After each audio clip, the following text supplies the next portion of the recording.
Oh no. Oh, this is off to a great start.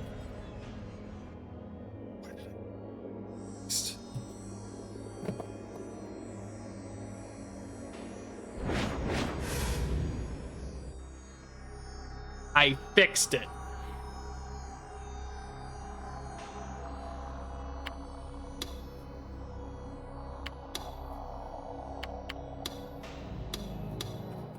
Chapter 10.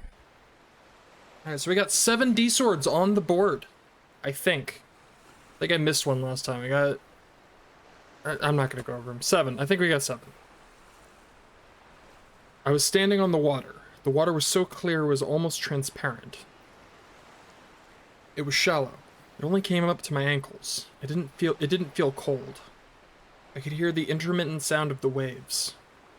I was holding the handles of a wheelchair. Shogun, no, the real Takumi Nishijo, was right in front of me, wearing his knitted cap. He was sitting in his wheelchair, back slightly bent forward. There was nothing at all around us. You might expect to see a shell buried in the sand, or a seagull soaring through the sky, but there was nothing like that at all. There were no signs of life, only the blue sky and the blue sea and the clear sky.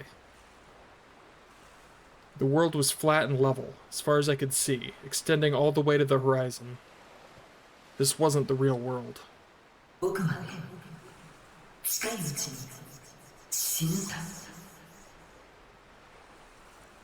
I could hear Shogun's voice mixed in with the breaking waves. I couldn't see the look on his face from where I was standing. There was no real sorrow in his voice. There was no real emotion at all.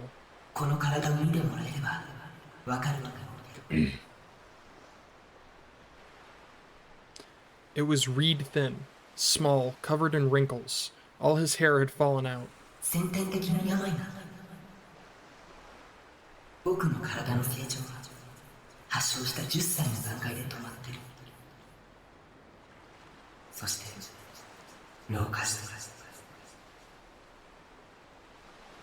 Early aging. It was a rare disease that affected 1 in around 8 million people. I remembered hearing about it.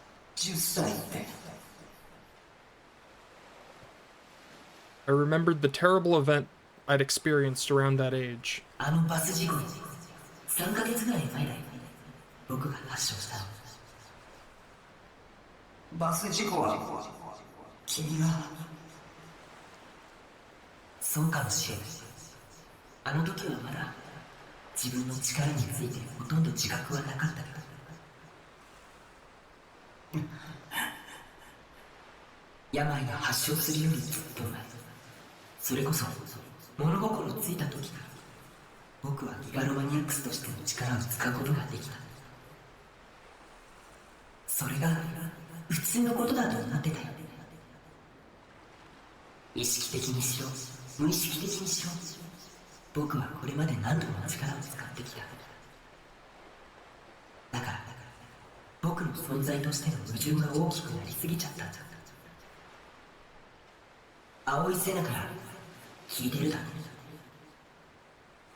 粒子とともに追生成される反粒子はディソードにストックされていくんだ。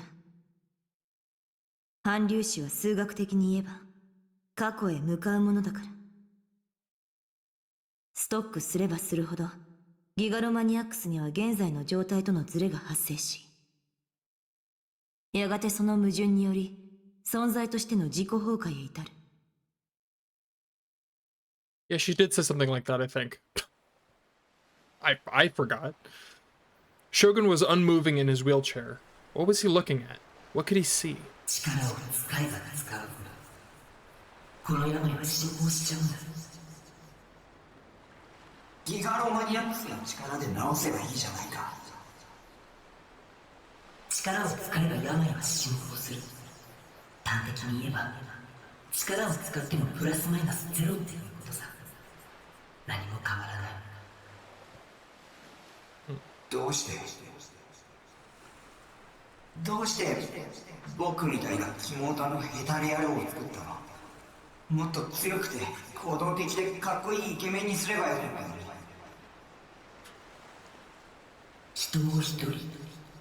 しかもギガロマニアックスの力を使える人間を生み出すのは簡単なことじゃなかった。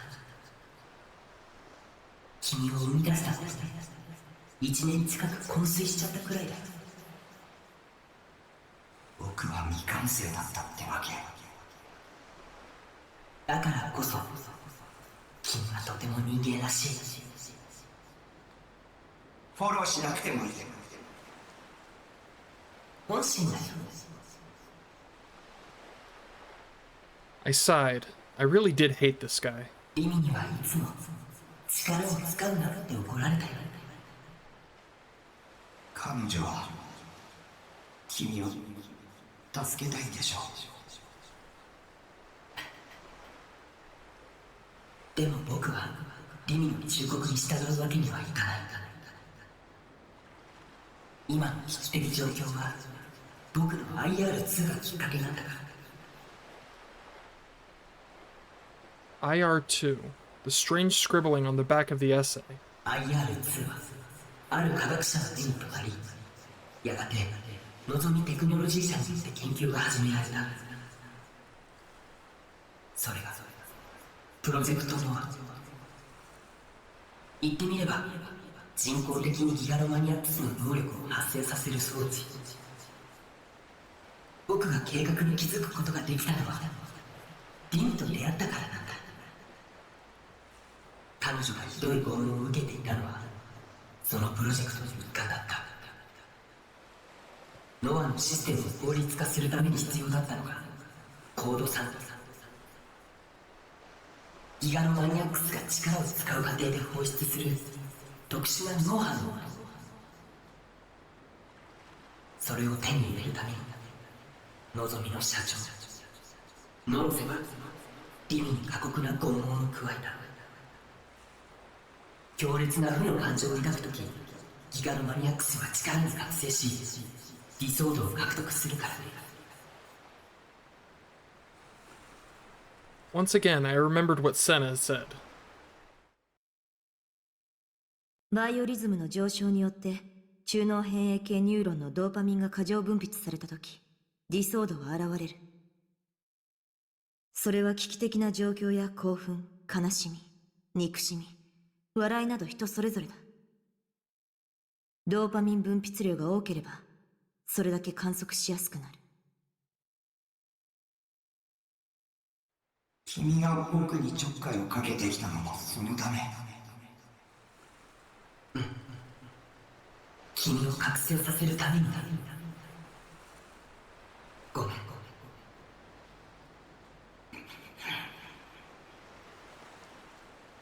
It wasn't just me and Remy. Other people had been physically and psychologically tortured as part of Project Noah as well, to awaken them as gigalomaniacs. ISA, Senna 2, Kozupi, even Nanami, they'd all been made to suffer. IR2 から生み出されたノア2は僕が自分の手で止めなくちゃならない。でも僕はこんな体だ。満足に動くこともできない。それに僕のコードサンプルを欲しがる望みから狙われるようにもなっちゃう。 The fact that I was staying at the Tokyo General Hospital made matters even worse. It has secret connections to the Nozomi group. だから身を隠さなくちゃいけなかった。幻の病室のアミーちゃんか。あそこに入っておられたのはリミだけだったよ。 That's pretty funny. 僕は身動きが取れなくなって、それで僕を作ったのか。Shogun nodded slightly. リミには君を消すように何度も言われたんだ。命を削る行為だからやめろって。でも僕に残された命は長くない。力を使わなくたってあまり差はないんだよね。 His voice was so very calm. Maybe it was the calm of someone who was given a death sentence years ago. それに君が覚醒して力を使えるようになれば僕の命は持たないだろうか。僕と君は一心同体っていうこと。そうだね。でも一つだけ約束。もう妄想はしないね。タクの妄想力はとっても強いから。妄想をすればするほど本物のあなたの命が削られていっちゃうんだ。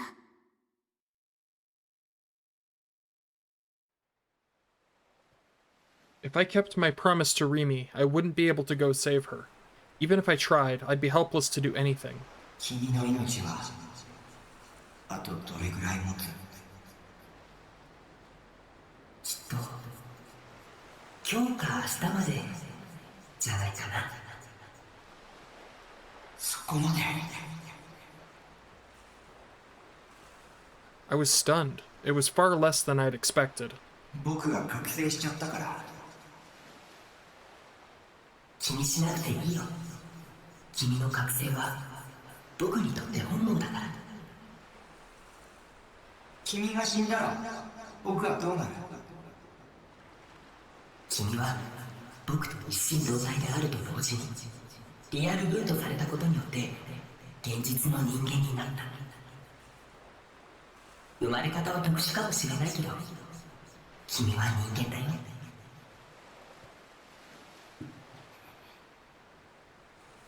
僕が消えれば君は助かるよ。無駄だよ。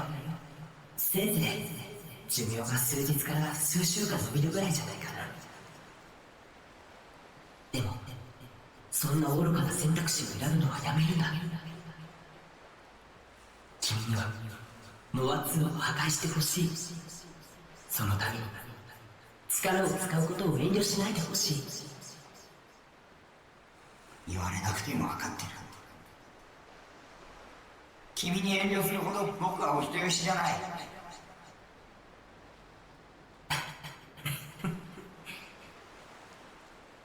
Shogun laughed. His shoulders shook just a little. I didn't mean to make him laugh, so it made me mad. 君が目覚めてくれてよかった。勝手な話で迷惑かもしれないけど、あと君に託す。Suddenly, the feeling of the handles of the wheelchair disappeared from my hand. His wheelchair had moved away from me and was gliding across the water. The wheels were slicing through the surface, creating little waves. I had no intention of following him. I just watched him go. 僕の役目は終わった。勝手だね。僕に丸投げ。少し疲れちゃう。眠らせてよ。He turned his wheelchair back around to face me. Like always, I couldn't read his expression, but there was tension in his voice. 時間がない。急いで。ノロセはノア2を本格的に稼働させた。こうなったらノア2を直接破壊するしかないんだ。頼んだよ。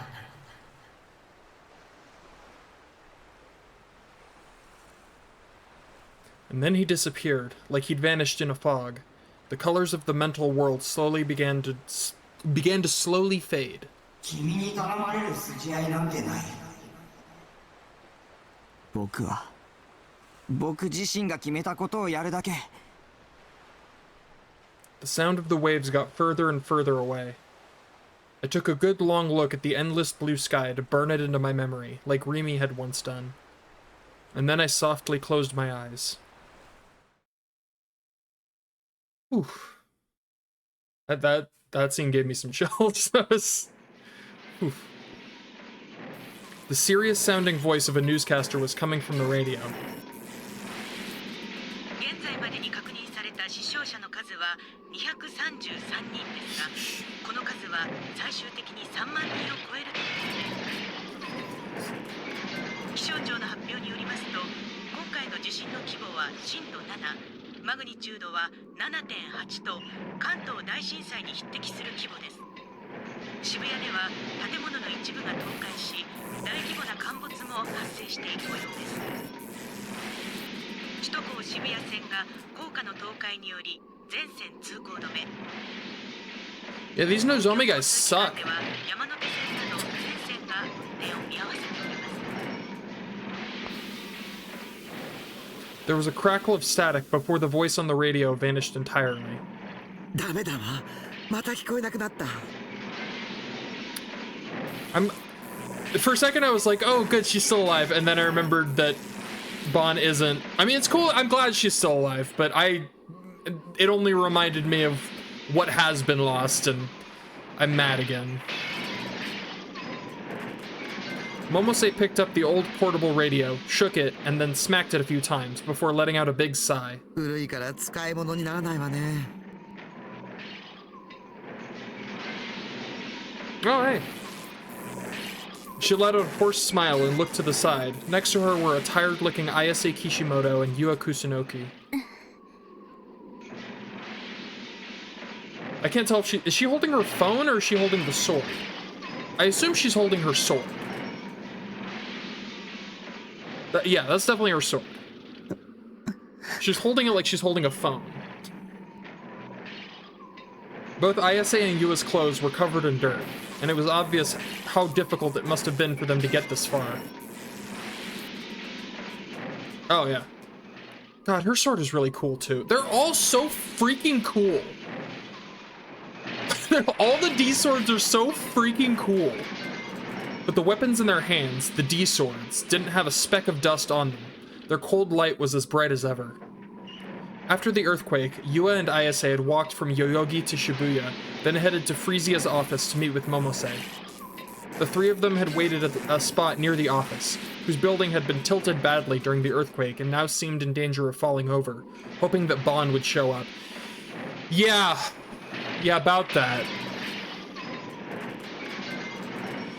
But even by the time morning came, there was no sign of him. Momose had suggested leaving Shibuya, but Ayase had rejected the idea. グラジオールが目覚めたのよ。早く他の口説き師と合流しないと。 Then she tried to drag Yua out of the rubble of central Shibuya. Lacking any better options, Momose and Yua had come with her.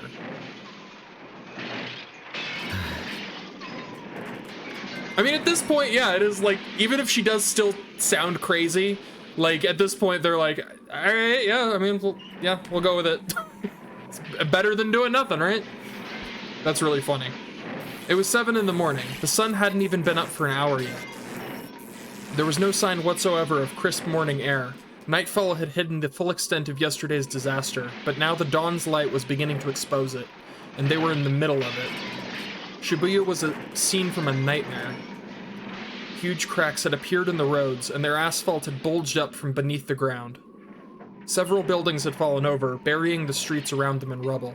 Most of the glass had shattered, and the huge billboards on the roofs had fallen off the sides. There were dead bodies lying everywhere, exposed to the elements. At first, Momose would feel terrible every time she saw one, and give a silent prayer for them in her heart.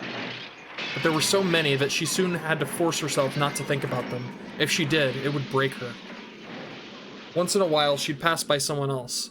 They were all expressionless, and seemed to be slowly wandering the city with no destination in mind. Several men were working together to save some of the people trapped by the rubble, but without any heavy equipment, it was a hopeless cause. Momose turned to look at the thing in Yua's hands. A D-sword. Ayase had explained what it was to her, a sword which could create things from nothing, as if by magic. What Bon had said was true. Yua seemed surprised and confused that she herself had one of the swords. ねえ岸本さん。 Ayase was walking ahead of her and didn't even turn around when Momose spoke. There was a tense nervousness on her face. このディソードを持つ人はあなたたちを含めて全部で7人いるっていうこと？ Yes, 7 Black Knights. Try and keep up. 7 Black Knights of Gladiator, or whatever. 他の人たちがどこにいるのかわかるの？わからない。だったら感じるのよ、意志を。こっちで間違いないわ。Ayase was no help. Momose sighed and repeated the same thing she'd been saying all morning. 今むやみに歩き回るのは危ないわ。ひとまず安全なところに避難するべきよ。ダメよ、時間がないの。もしかしたら他の黒騎士だったかしら。その人たちだって避難場所にいるかもしれないでしょ。Nope. そうですよ、岸本さん。私も避難場所に行くべきだと。Perhaps Yua was more persuasive than Momose had been, because Ayase suddenly stopped. Her eyes narrowed. She was staring down a street on Dogenzaka Hill, which was now completely impassable to cars. え？ Somebody? 何が？ Oh, Jesus Christ. Ayase was staring at a girl who was coming from the direction of the station. She was wearing a Suime uniform, but her clothes were more of a mess than Yua's or Ayase's. Also, she was drenched in blood and missing a hand. She was holding a huge cross-shaped sword up to her chest with just her left hand. Her steps were unsteady, as if she might fall over at any moment. 大変。 Momose ran towards the girl, Nanami Nishijo, her plump body shaking with each step. She was concerned about the D-sword in Nanami's hands, but for now, she was more concerned about helping her. She grabbed her tiny body and helped her stay upright. 大丈夫？よく頑張ったわね。今病院に連れて行ってあげるから気をしっかり持つのよ。 Nanami just looked at her with vacant eyes. なんて言ったの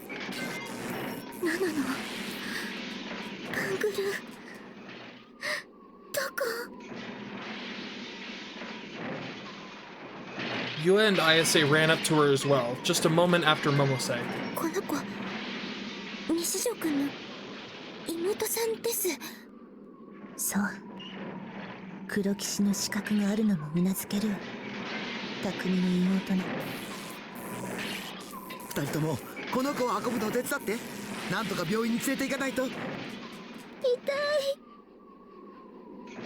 Nanami moaned in pain. 右手。 Momose took a quick glance down at her hand, only to gasp in shock. Yeah.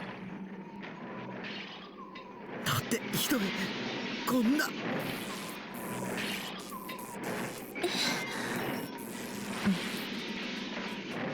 Yua and Ayase couldn't understand why Momose was so shocked. Nanami's hand was wrapped in a bloody bandage, but it didn't look that badly injured.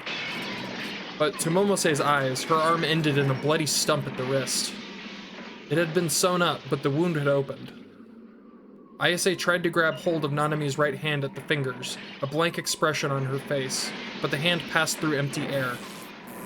Her fingers were like a hologram, visible but without substance. Blood dripped from the red bandage and fell onto Ayase's hand. So right now, Nanami has a delusion that she still has her hand, but in reality, she doesn't have a hand. I think that's either that or it's the reverse. One of those two is true. もうそう。リミさんに助けてもらって。リミさんって崎畑リミさん？知ってるの？ええ。西条くんのお友達の。 Yua had thought that Takumi was the new gen killer, and had spent a lot of time investigating him and his surroundings. Of course, that included the people he spent the most time with, like Nanami Nishijo and Rimi Sakihara. Ayase's expression darkened just slightly when she heard Rimi's name. 崎畑リミの7人の黒騎士の一人。そうなんですか？ Ayase remembered what had happened at the hospital yesterday. She remembered the sadness in Rimi's voice. Oh yeah, they had a conversation that we didn't get to hear. She got slapped, or 岸本さん。 I think she got slapped. タクに近づかないで。目覚めさせたくないの。君には自覚がないの。黒騎士の一人としての。私が一人で何とかするから。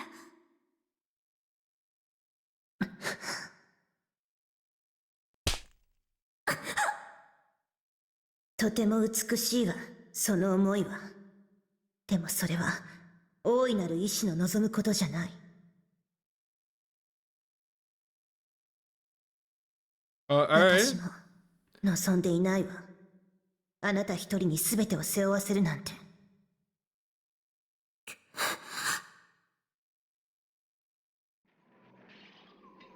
黒騎士云々の話は今は置いときましょう。とにかく早く病院に連れて行かないと血が止まらないわ。 Momose put her handkerchief up to Nanami's wounds. Up す against ごい熱だ Nanami. し顔色も悪い。 Same 急 thing. がないと。お兄に会いたいよ。 A single tear dripped from her empty eyes. And just after that, it happened without warning. Oh god. The street they were standing on collapsed. Oh shit. The ground fell out from underneath them, and they began to fall. It was like they were falling into the darkness of an endless abyss. Momose screamed in a voice that sounded much too afraid and immature for someone of her age.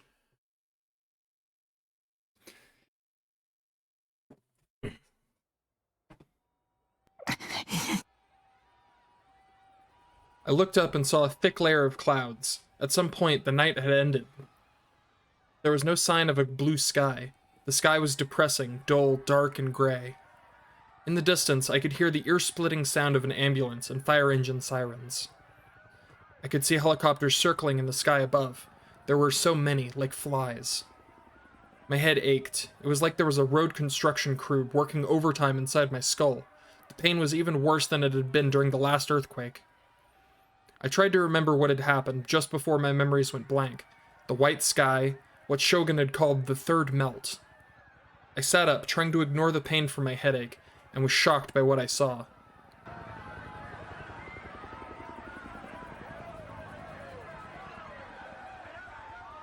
The city I knew was gone. It was like one of those post-apocalypse movies that had been popular a decade ago. Shibuya had been destroyed. The traffic signals, the roadside trees, even some of the buildings had fallen over. The famous televisions above the scramble crossing were cracked and silent. The roofs above the entrance to the subways had collapsed, burying them. The bridges where the Yamanote line had collapsed, leaving the severed rails jutting out into space. There were people lying everywhere. Blood and scraps of flesh clung to the rubble. Ew. People who weren't moving, people moaning in pain, people screaming, "Help me!" People covered in dust and dirt, crawling on the ground, deathly pale. People crying as they held an unmoving body in their hands. The smell of blood, the stench of something burning, and the smell of dust in the air. I could see pillars of smoke rising in the distance. Is that the door?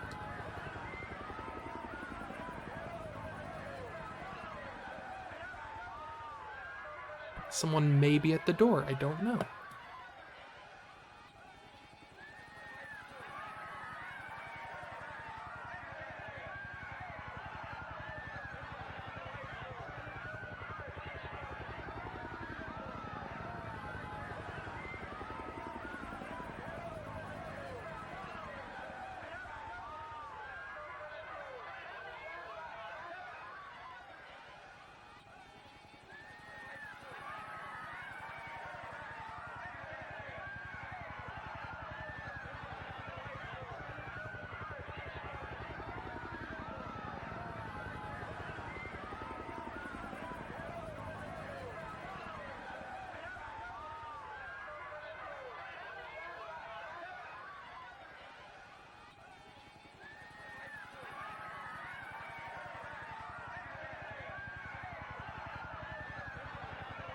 No, just someone in the apartment being a dick.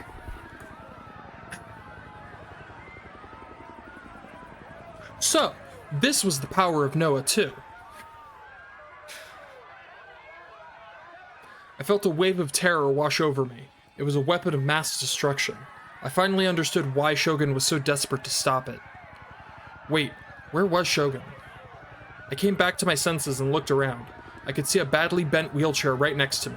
His tiny body was lying next to it. I ran over to him and held him in my arms. Oops, that's not what I meant to do. I yelled at him, but there was no answer. I couldn't hear the voice of his mind either. Was he dead? I put my ear up to his mouth. His breathing was faint, but he was breathing. He was just passed out. I tried giving him a light slap on the cheek, but he didn't wake up. Is that how you wake people up? I usually, shoulders or arm. Should I just...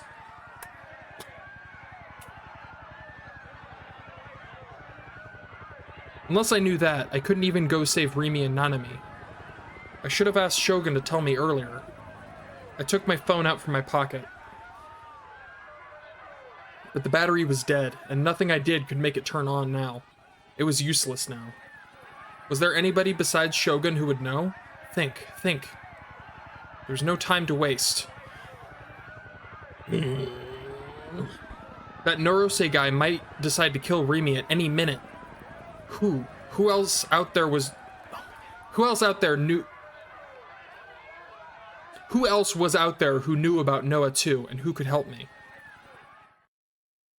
君たちは特別な存在だ。中でも一番特別なのは、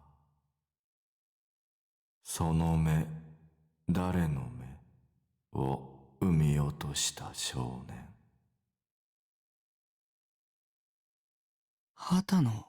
That guy. Senna's father, and one of the original members of Project Noah's research team, and now he was missing. I'd never met him. No, I might have just missed him a few times. According to Kozupi, he was wandering around Shibuya dressed as a homeless person. Well, he probably also was a homeless person. I can't imagine he went on to bounce right back from, what happened. I picked up Shogun's body and carried him on my back as I started to walk through the rubble. He was shockingly light. I had no idea where Hatano could be. I just have to look for him. Shockingly light or not, though, Shogun's body still weighed around 20 kilograms. I didn't have the strength to carry him around Shibuya, not with the rubble and destroyed roads. I'd never done any real exercise in my life, after all. All I ever did was sit in front of the PC. I thought about taking Shogun to a hospital, but with the way things were in Shibuya now, I couldn't call an ambulance.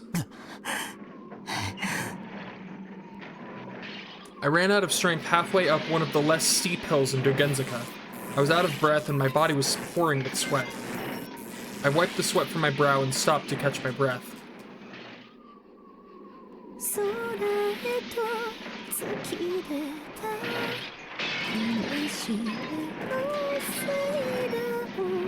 I fucking love her voice. I like unironically, completely within the realm of the character and just in reality, I just love that voice.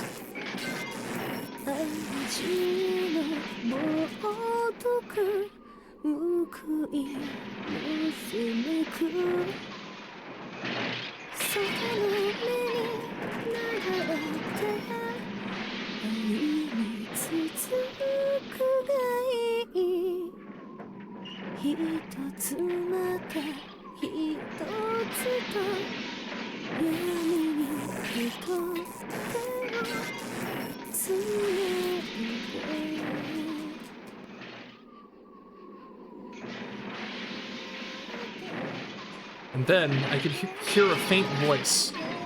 The voice was singing. It was sad, but not in despair. It was pleasant to the ears. Yeah, it is. I heard the voice somewhere before. It was on the stage at a concert hall. Last time it had been accompanied by violently flashing lights that shocked the eyes and earth-shakingly loud noise. But now, it was in an empty road with no one around, in a collapsed city where death now ruled. I put Shogun down and looked around me, but the only thing I could see were a few corpses. I looked around for Ayase, trying my best not to stare at the bodies. Where was her voice coming from? I could see a collapsed street in front of me. There was a huge hole opened in the ground.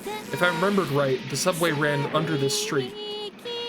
It didn't seem possible for her to be down there, but I looked over the edge anyway, just to see. It was around 5 meters deep. There were small piles of rubble everywhere. Ayase was lying there.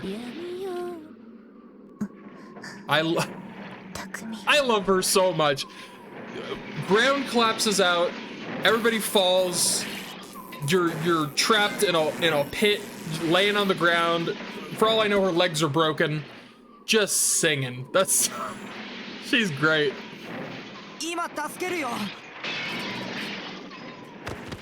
Her legs probably aren't broken, but I feel like if they were, she'd still be singing. I leapt down the hole. I screwed up the landing and fell face first into a pile of rubble. Oh, shit. Wow.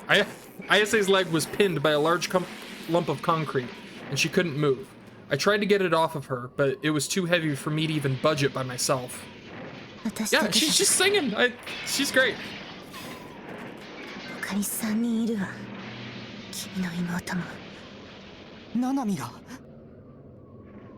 Why was she here? Didn't that Norose guy have her? Nanami! I ignored the pain I was feeling and forced myself to stand up. I shouted her name, but there was no reply. I looked around and saw one other woman besides Ayase, a portly woman lying face down on the ground.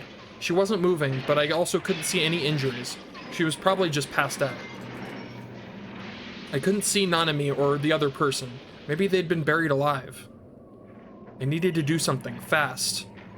I glanced up at the hole above me. There was so much dust that I felt like I was going to start coughing just looking at it. Beyond it, I could see the sky. I thought of Shogun, who I had left lying on the ground. I remembered what Rimi had said. 妄想をすればするほど、本物のあなたの命が削られていっちゃうんだ。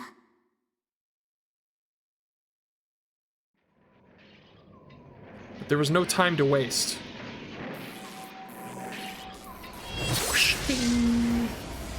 I pulled out my D-sword from invisible space. I sat down next to Ayase and looked at her face, making sure to keep her leg out of my field of vision. I stared into her eyes. That was enough. Make it strong. Make it real. 綾瀬の足の上にある瓦礫は大きなものじゃない。数は多いけど、一つ一つは小さい。重くない。簡単に足を引っ張り出せる。他の二人も助け出せる。Me and Ayase. If I create a shared awareness between two gigalomaniacs, it's bound to become real.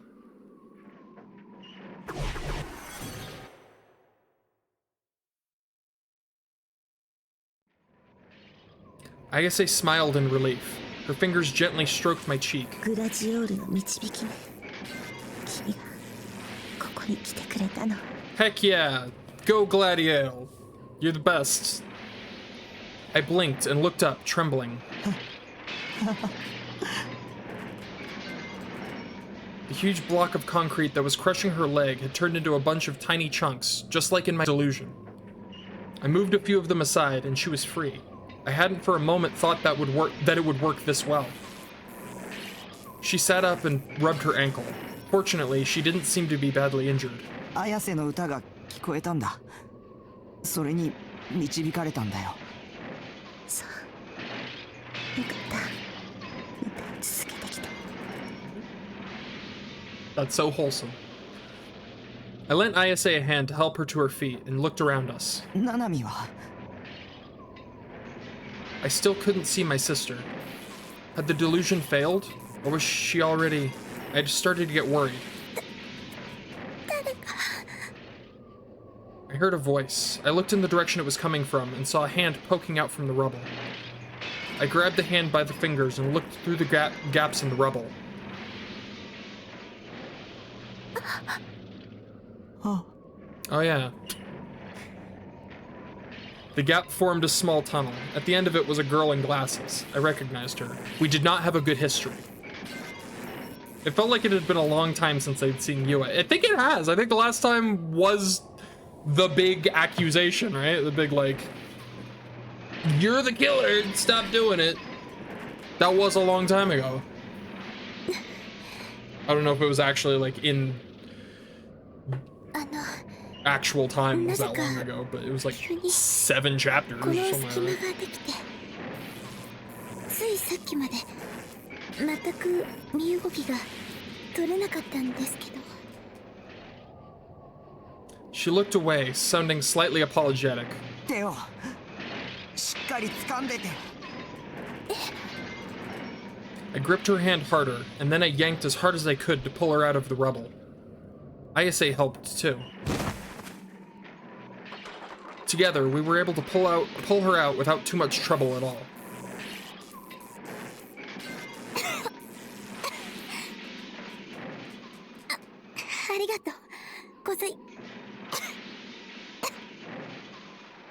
Her whole body was covered in dust. There were tiny chunks of concrete clinging to her hair. But she didn't seem to be hurt. Now all that was left was Nanami. I left Yua to Ayase and went to search for her. If Ayase was able to escape that easily, then my delusion had probably worked, and if that was the case, then I might be able to pull her out from a gap, just like I had with Yua. Just like I thought, after looking under a few piles of rubble, I was able to find her. Nanami! I called, but she didn't answer. She seemed to be unconscious. I reached out a hand to touch her, but then hesitated. Oh. No, this one's real, don't worry, bud. It's okay. I remembered how she suddenly disappeared when I touched her yesterday. No, this Nanami was real. She had to be. I reached out and grabbed her shoulder, or rather her blouse. I could touch her just fine. I could feel her warmth. I pulled her out as hard as I could, just like I'd done with Yua. Unlike the other girls, Nanami's clothes were covered in blood. Her arm, in particular, was bright red. I laid her face up on the ground to check her breathing. Her breathing was pained and barely there, but she was breathing. よかった。 Now I was worried about her blood-stained right hand. I went to grasp it to take a look, and my fingers slipped right through it. A delusion? So Nanami's right hand was... ごめん。ごめん。巻き込んで。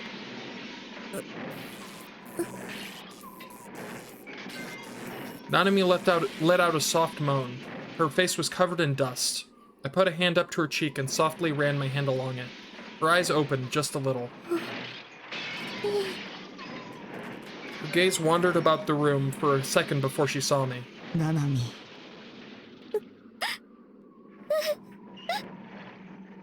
Suddenly, her face twisted in sadness. Tears came pouring down from her eyes. She gripped my hand tightly with her left hand.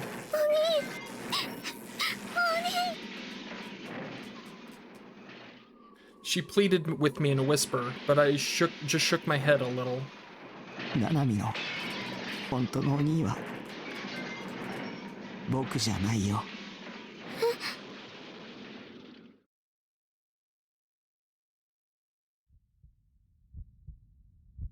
Her memories were all messed up. That's how it seemed to Nanami Nishijo. Her brother's words triggered something in her.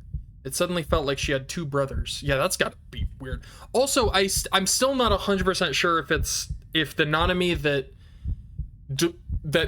Delusion Takumi had been interacting with all this time was a delusion of Nanami's or a delusion of real Takumi's. I'm still not 100 on that. I feel like it would be a delusion of Nanami's, because it disappeared like as there was some interaction between her and Rimi. So I feel like that makes the most sense, but I'm still not a hundo. I'm still not completely sure, but that's kind of what I'm rolling with. No, it didn't feel like she had 2 brothers. She had 2 brothers. She could see both of their faces. One wimpy and helpless looking, one covered in wrinkles. But she was also sure that she only had a single brother. There was a gap, and it was getting bigger. A gap between her memories and what she knew. And this imagery is tripping me out, dude.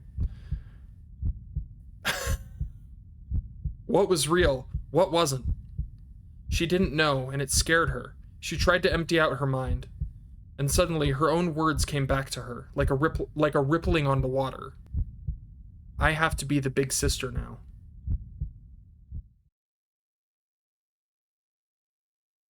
Suddenly, she was standing in a hallway at dusk. The pungent scent of disinfectant hung in her nose. There was a plain, unadorned door in front of her.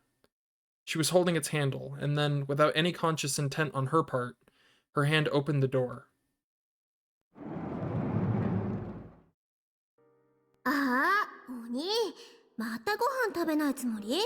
Okay, is the screen actually flashing or am I having a stroke? Okay, yeah. Yes, it is the screen. Okay. Sometimes it's hard to tell. ちゃんと食べてっていつも言ってるじゃん。出ないと元気になんないよ。あ、もしかしてグリーンピースが入ってるから？子供じゃないんだし、いい加減好き嫌いやめたら？そりゃナナだってグリーンピース嫌いだから残したくなる気持ちはわかるけど、ちゃんと食べてくんないとナナが怒られるんだからね。あの怖い看護師長さんに。ナナミ、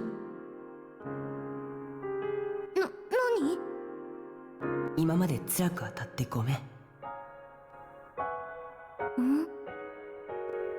お兄が謝るなんて珍しいじゃん。もう僕のために無理をする必要はないんだ。何言ってるの？僕は身を隠さなくちゃならなくなった。だからお前はもうここには来なくていい。何のつもり？さようなら。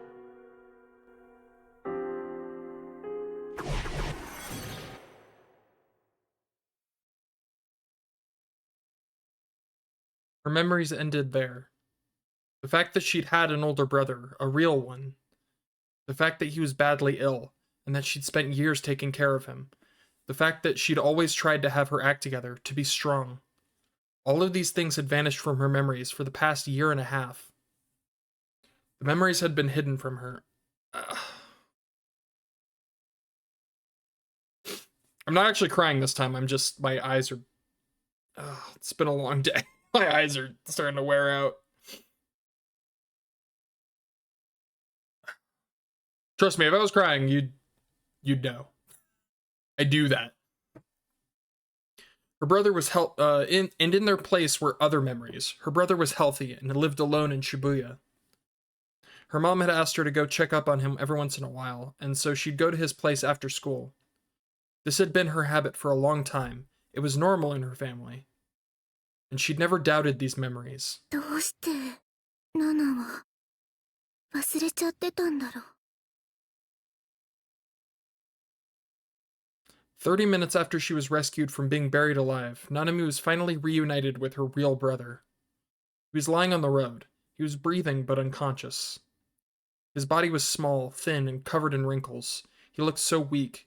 It was the brother she'd always known. こんなのひどいよ。ナナはお兄に文句ばっかり言ってたけど。 She was weeping as she clung to his tiny body. お兄のこと一度だって忘れたいなんて思ったことなかったのに勝手だよ。わがまますぎだよ。 She heard a metallic clinking sound coming from his clothing. Something fell out of his breast pocket. Okay, this might get me. This... Oh, god damn it. Okay. Okay.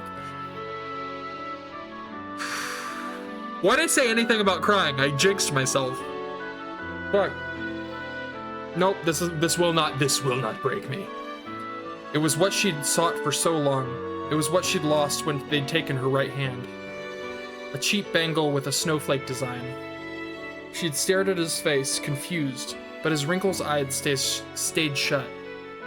She picked up the bangle with her left hand. It felt just like she remembered. The bangle was the first present her brother had given her. It was her treasure. She looked up, her eyes unconsciously searching for her other brother. He had his back turned to her and held a long sword in his hand. He was walking away. He was going to leave. Nanami's intuition told her this clearly. He was going to leave without saying anything to her. The thought made her sad. 言っておいで。 I'm fine. I promise. Nanami squinted and looked around. 今声が It was her brother's voice as she remembered it. It was speaking directly into her mind, coming from his unconscious body. 彼は僕と一心同体。もう一人のお兄なんだから。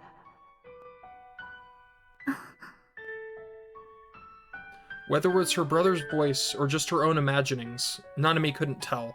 But either way, 分かった。 she whispered to her brother as he lay on the ground. And then she stood up and walked toward her other brother. She could barely walk. She'd spent days in a dark room, pinned to some bizarre object, forced to endure terrible pain. She didn't remember how many times she'd thought about dying.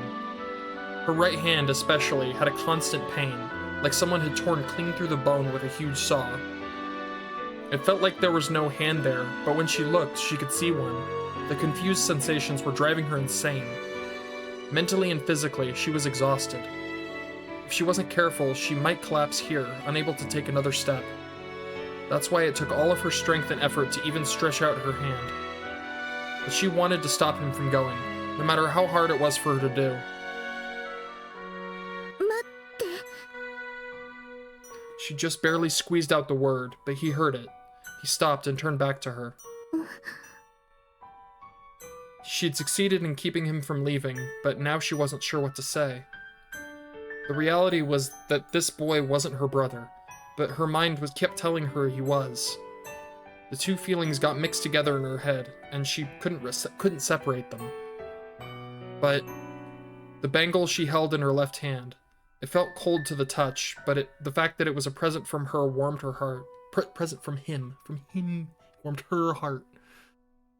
It connected the two of them. That's how it felt to her. That was enough of an answer for her. お兄は本当のお兄じゃないかもしれないけど、頼りにならなくて、おたくさんでアニメキャラのお人形さんばっかり集めてて、口が悪くて愛想もなくて意地悪なことばっかり言うけど、 I get it! お兄もナナのお兄だよ。 She held back her tears and smiled as best she could. ありがとう、ナナミ。 Her other brother gave her a shy smile, and then, relieved, she slowly began to pass out.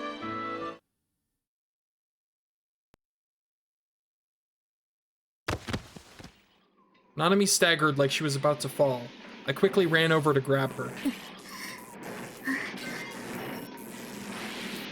She was unconscious, her face was pale, her breathing was labored. 早く病院に運ばないと、このままじゃ危ないわ。 The large woman, who said her name was Momose, spoke sternly as she looked at Nanami's face. Then she turned to look at Shogun. そっちに寝かせてる子もね。 I gave Nanami to Momose. 二人を頼みます。あなたはどうするの？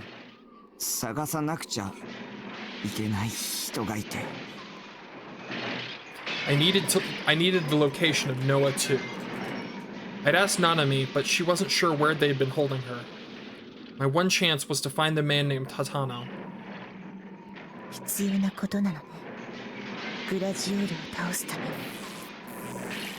グラジオール。あ、If what she meant was Noah too, うん。そうだよ。Ayase's expression tense. She took a step forward. She was dragging her foot a little. Maybe she'd been hurt after all. 一緒に行くわ。私も。その必要はないよ。Ayase just shook her head. Yeah, she's coming. She's the coolest one. She's so cool. 綾瀬も。 Oh, それ well, に we already lost Iwamo. Nanami, so, 畑野っていう人を探してほしい。we're gonna lose Nanami, but she's going the other way. Yua was standing behind Momose. When I said her name, I could see her twitch nervously. その人がノア2の場所知ってるから一緒に行動しなくても僕はみんなの見聞きしたことがわかる。だから今は手分けして探して。 Right now, that was the best option we had. We had to hurry. If another earthquake hit, there was no guarantee I'd survive. わかった。 Ayase spoke, looking disappointed. Same. なんだかよくわからないけど、野呂瀬源一が全ての黒幕です。そういうこと。それなら妹さんたちのことは私に任せなさいな。 She puffed her chest out, and then she nodded, as if trying to give me courage. ただし無茶しちゃダメよ。それと一つ頼まれてほしいんだけど、バンちゃん、Oh, stop! 今回ってるうさんくさそうな中年刑事を見たら私に連絡するように伝えてくれる？ No, my heart! Why you have to do this to me? Oh no! Stop! Why? Why do you have to break me like that? Was she talking about Yasuji Ban? I knew he was dead. His partner had shot and killed him. I'd seen it happen while unconscious. I tried to tell Momose that, but まったく、あの人はこんな時にどこをほっつき歩いてるんだか。まあ、案外どこかで怪我人を助けてるのかもしれないけどね。 But when I heard her say that, I just couldn't tell her. というわけでよろしく。はい。 I nodded. It was a promise that I knew I could never keep. But I couldn't think of any other way to answer her. あの、 Yeah, where's that motherfucker Sua? Where is he at? Cut his head off with a D-sword. Cut him into pieces. Am I the villain? I might be the villain here. No, fuck that guy. Yua's voice was barely audible, and she wasn't looking at me in the eye. For the past few minutes, she'd been glancing over at me, waiting for a chance to speak. あなたのこと疑ってごめんなさい。私、西条くんを傷つけるようなこと言って。 The lenses of her glasses were covered with dust, but even if I couldn't see her eyes, I could tell she was crying. 謝っても許してもらえるとは思ってないです。それでも謝らせてください。ごめんなさい。 She bowed deeply. I just turned my back on her without answering. Wow. Rude. 僕のベースにあるセーラのフィギュア。はい。よかったら Oh yeah! もらってくれる？ I forgot all about that. I forgot that she back like way back, like chapter 2, I think. They were hanging out and she wanted a figure too. I forgot about that. It had been a huge shock when I found out she'd lied to me, but now I knew what she'd been going through. But still, it felt like saying I'd forgiven her would just be arrogant.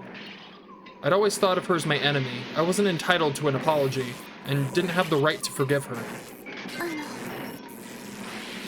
いいんですか？もらってほしい。はい。はい。また一緒にフィギュア買いに行きましょうね。Aww. She finally gave me the kind smile I'd seen when we first met. I nodded.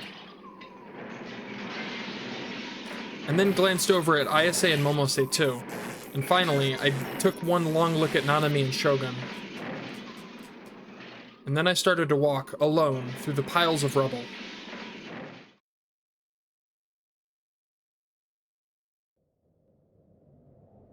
Shinsen Station was one station away from Shibuya on the Inokashira line. By train, it only took a minute to get there. The station itself was covered by a tunnel, and the only light from the outside came from the entrance at the end of the platform. Because of the earthquake, all the lights were off. It was far darker than usual. Aoi Sena stepped inside, supporting the body of Kozue or Orihara as she walked. There was no need to buy a ticket. You don't say. This is like the worst place to be, like during or after an earthquake. That just very ill-advised. There weren't any station attendants around, and the ticket machines weren't working either. She looked over at the rails and saw that they were badly bent. Of course, the trains hadn't been running since yesterday.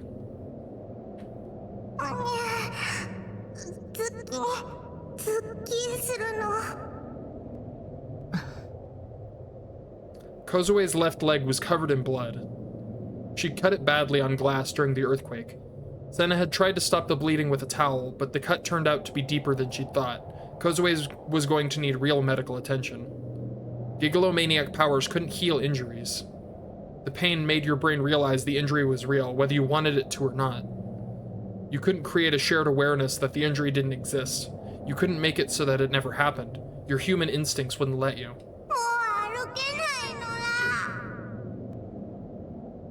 Kozue said telepathically, looking like she was about to cry. But Sena said nothing. She'd come straight here, to the Shinsen station, on foot. When she reached the empty platform, she suddenly let go of Kozue. With one leg too weak to move, Kozue dropped to the ground. Sena paid no attention to Kozue, who was looking up to her in the confusion. She was staring at a single point on the platform, teeth gnashing in rage. Oh dear. Oh good. Well, so much for that lead. She was staring at a figure sitting on the far end of the platform.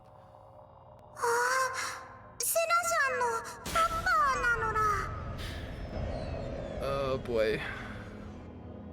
So much for getting him to tell us what's going on. A homeless man, dressed in filthy rags. He had a sign reading, "The minds of men will perish." Sena began to slowly walk towards the man. Her voice was ice cold. 負を生へと変換できる者たちへの遺言だよ、セナ。The homeless man, Hatano, spoke her name coldly, without even looking up at her. お前に慣れ慣れしく名前を呼ばれたくない。この半年、ずっと考えてきた。お前をどうやって殺すか。ありがとう。どうして礼を言う？利己的な理由だよ。お前に殺されることが私にとって最善の食材かもしれない。I'm gonna be honest, I hope she doesn't kill him so that they can get the answers they need, but also, I don't feel bad for him at all. Like, fuck this guy. それなら話は早い。Like, if we didn't need him, I would be so on board with this. Sena real booted her D-sword. She decided the method she'd use to kill her father, she'd kill him with the D-sword. Well, yeah. It was simple, which meant it was closest to the truth. How she killed him didn't matter. What mattered was that she killed him. すまない。 He still wasn't looking up at her. どうして謝る？お前に父殺しの汚名を着せてしまうからだ。殺せさえすればどんな恥ずかしめだって受けてやる。お前は母さんと妹を殺した。事実だ。しかもあんなむごい最後。 Yeah, I don't want to think about that again. That was vile. That was absolutely vile. Worse than Pregnant Man. Senna's voice had been completely devoid of emotion, but now it was starting to waver just a little. お前には見せたくはなかった。いや、今のは聞き流してくれ。なぜあんなことを。過程を説明することは無意味だよ。お前は納得しないし、結果が改変されるわけでもない。 Senna lowered the D-sword toward Hatano's head. そうやってまた逃げるのか。間違っていたのは私だ。それが全てなんだ。お前には失望した。まだ期待していたのか。何を。人を含めて世界は全て電気仕掛け。そう言ったのはお前だ、セナ。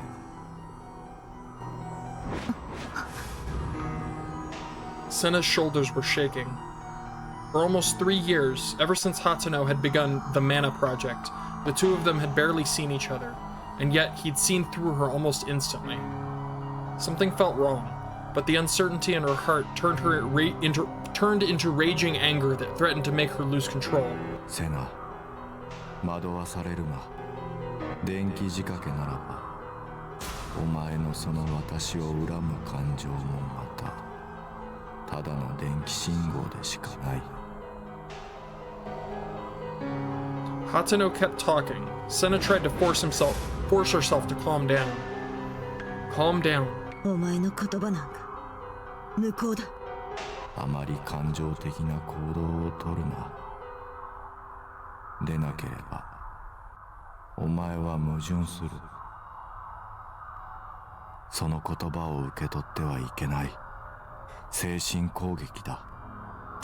判断を中止するんだ。話は終わりだ。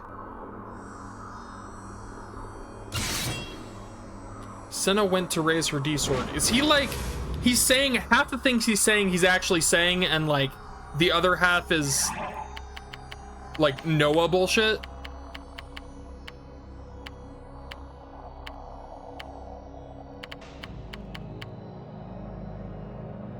Yeah. But ever so slightly before she could, Hatano suddenly stood up. Kozue was watching them nervously, but thought about trying to stop them, but her foot hurt too much for her to move. She wasn't sad, but in her heart she was sobbing. Hatano walked toward her with broad strides.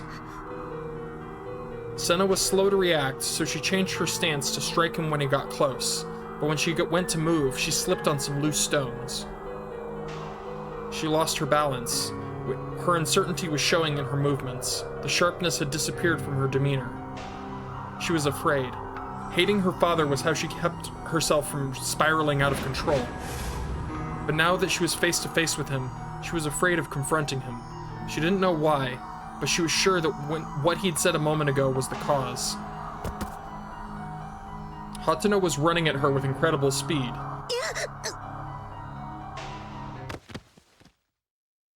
She fell backwards, and as she did, she swung her D-sword upwards. The blade had no weight, and so no center of gravity. Slice. First, it cut through the tiles on the platform floor, and then it sliced into his shoulder. The cut was clean, like a hot knife through butter. Senna was pushed backwards by her father's hands. Red blood spilled from his wound. There was a look of relief in his eyes. Senna bit her lip. just as something struck him in the chest. It passed through his body from behind before whizzing by Senna's cheek. A shot? Blood poured from not only his shoulder, but from his chest as well.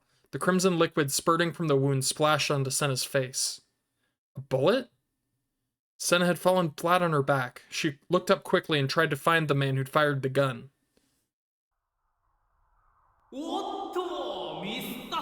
Oh, this motherfucker! This... Fuck... Like, I don't feel bad for Hatano. I don't give a shit about that guy. This motherfucker only... Get him! Get him! Oh, this piece of shit. The man was standing in the gap between the Shinsen Station tunnel and the tunnel that led to Shibuya. That railroad crossing was the one place where you could see the sky. He had a gun in his hand.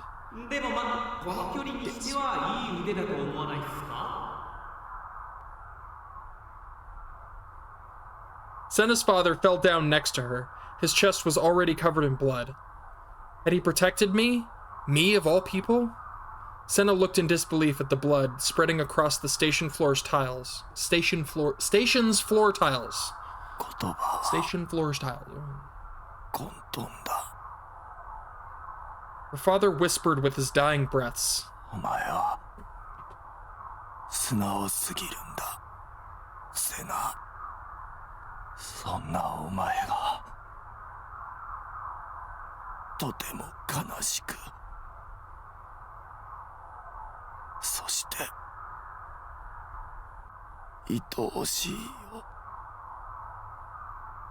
The bullet had been aimed at Senna, and Hatano had saved her. She'd been trying to kill her father, but instead, he'd saved her life.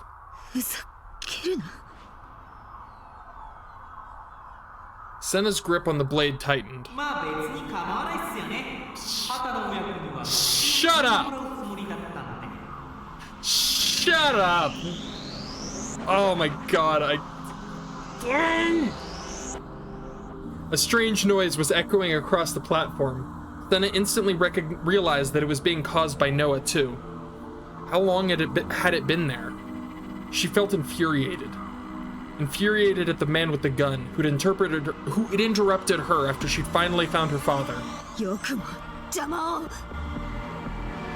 As she stood up and looked at him. Oh god, oh Christ. No! Oh my god. This is about to be some traumatizing shit, isn't it? This is about to be some deeply, deeply upsetting things. A baby's cry suddenly echoed across the dark platform. Senna suddenly felt something different in her hands.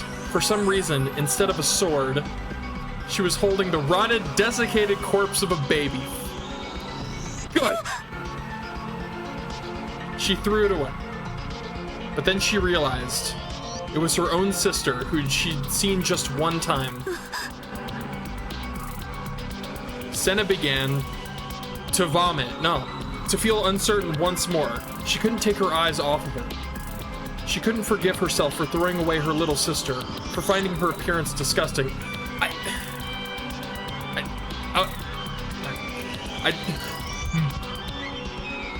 It had been the same way last time, when she'd been forced to witness her mother's end, when she'd seen her mother go insane and die. When she'd seen that, it wasn't just sorrow or fear that she'd felt. The thing she'd felt most was disgust. The feeling had lingered in her heart as a sense of guilt, and she'd been averting her eyes from it through the act of hating her father.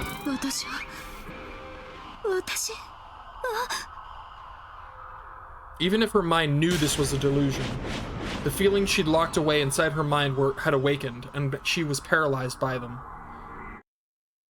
Oh my god. This guy. And it wasn't just Senna. Kozue was the same way. She saw a huge mirror appear in front of her, and her own reflection, weeping blood from its leg, was asking her a question. Oh, god damn it.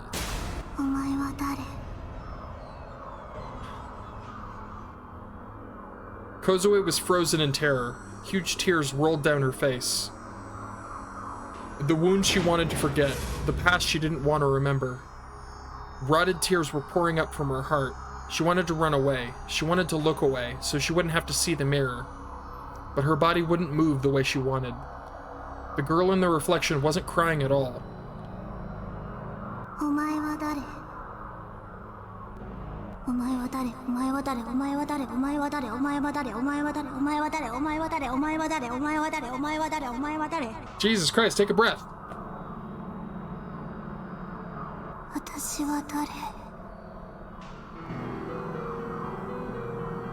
私は誰？私は誰？私は誰？私は誰？私は誰？私は誰？私は誰？私は誰？私は誰？私は誰？私は誰？私は誰？私は誰？私は誰？私は誰？ Jesus Christ, I'm running out of breath listening to that. Like, Gestaltzerfall? What? Gestaltzerfall? Gestaltzerfall. The name of psychological concept where a person can see things but no longer identify what they are. After the human brain receives visual information about an object, it needs to add in context such as past experience, the surrounding environment, or known facts in order to determine that object's identity. For instance, in reading this paragraph, you've seen the letter A on the page many times, and your brain has unconsciously identified it as the first letter of the alphabet. However, if for some reason this process of identification were to fail, you would see the letter A, but no longer be capable of understanding what it is. In this case, it would simply look like a meaningless shape. This failure of identification is referred to as Gestaltzerfall, from the German word Gestalt, or shape. Neat. I learned something today. Just like when she'd lost the power to speak, just like when her mind had broken. The person in the mirror, the one asking the questions, ceased to look like her. She couldn't be sure of the sound of her voice. She couldn't be sure of the way her hair looked. She couldn't be sure of the shape of her nose. She couldn't be sure of the color of her eyes. She couldn't be sure of the thickness of her lips. She couldn't be sure of her appearance. She couldn't be sure of her own face. 私は誰？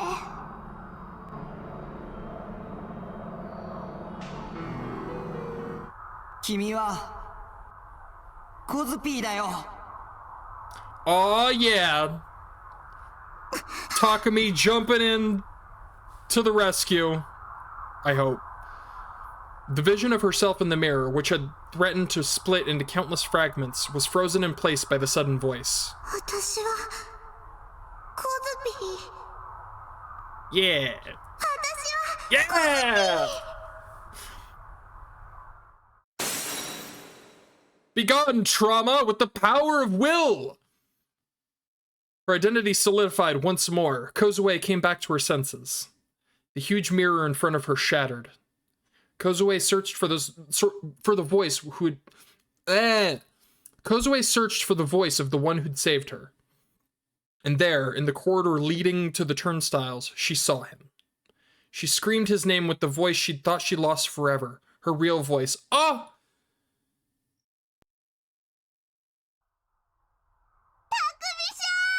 Yay! Kozupi yelled, with her real voice, not the one from inside her mind. I realized it was the first time I'd actually heard her speak. It was thanks to Kozupi that I was able to get this far. I'd heard her screams for help all the way from the police box at Dugenzika Hill. I'd followed the voice and found the two of them. Senna and Kozupi, trembling at delusions I couldn't see, and Hatano lying on the ground covered in blood. I'd finally found him, and it was too late. こいつはラッキーっすね。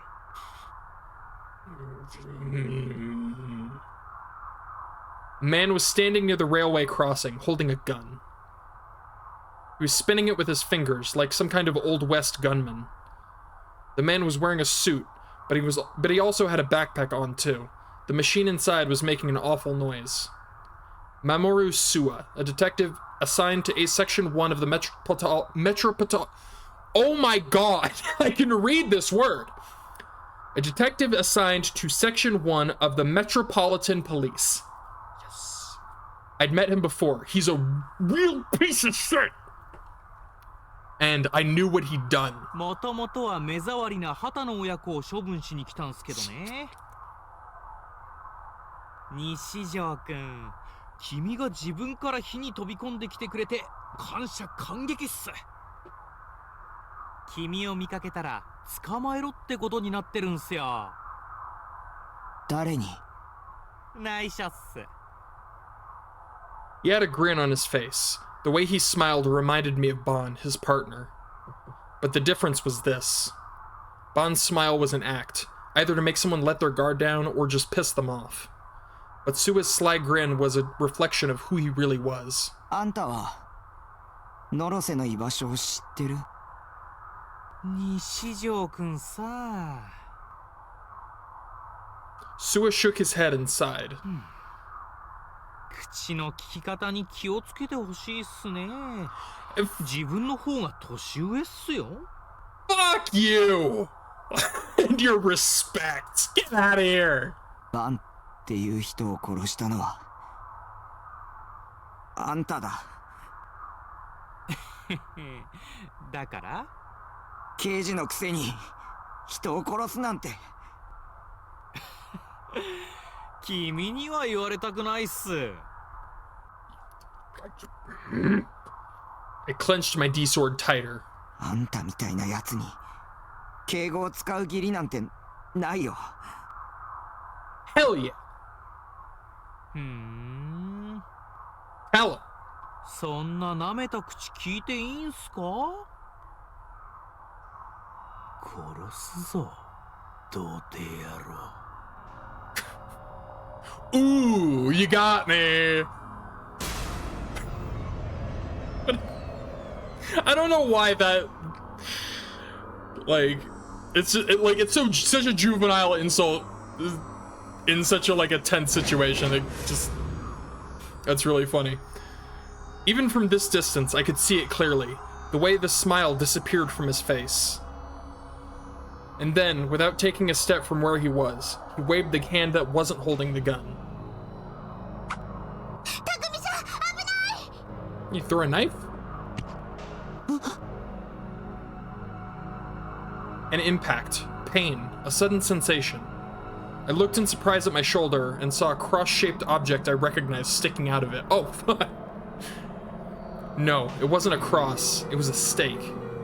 The cross-shaped stakes used in the crucified murder. It was so fast I hadn't even seen it hit me. In the darkness of the station, I hadn't even realized it was coming at me. Sua had thrown it, and from that distance, with perfect accuracy. I tried touching it. It felt cold and smooth. Was it a delusion? Or real? The pain was getting worse. The strength was draining from my hands. I couldn't hold my D-sword anymore. Oh shit. Sua spoke in a cold voice that belied his anger.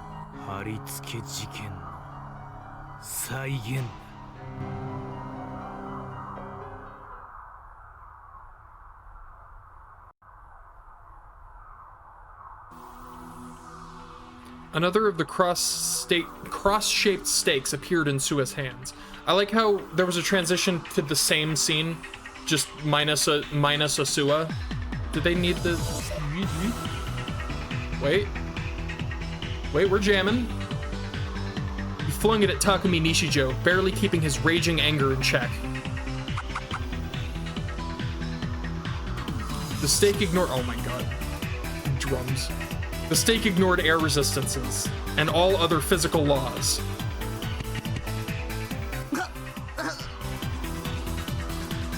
It flew in a straight line and struck Takumi in the arm, like it had a will of its own. 15 had already hit, not one had missed. Takumi's shoulder, his arm, his wrist, his hand, his hips, his thighs, his knees, his stomach, Blood was pouring from the deep wounds. 絶対に外れないダーツってのはあんま面白くないけどな。 Another stake had already appeared in his hand. He threw it too.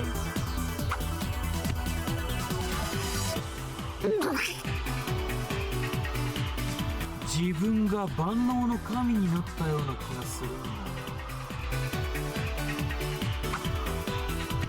What's that? It was a very strange sensation, I thought to myself.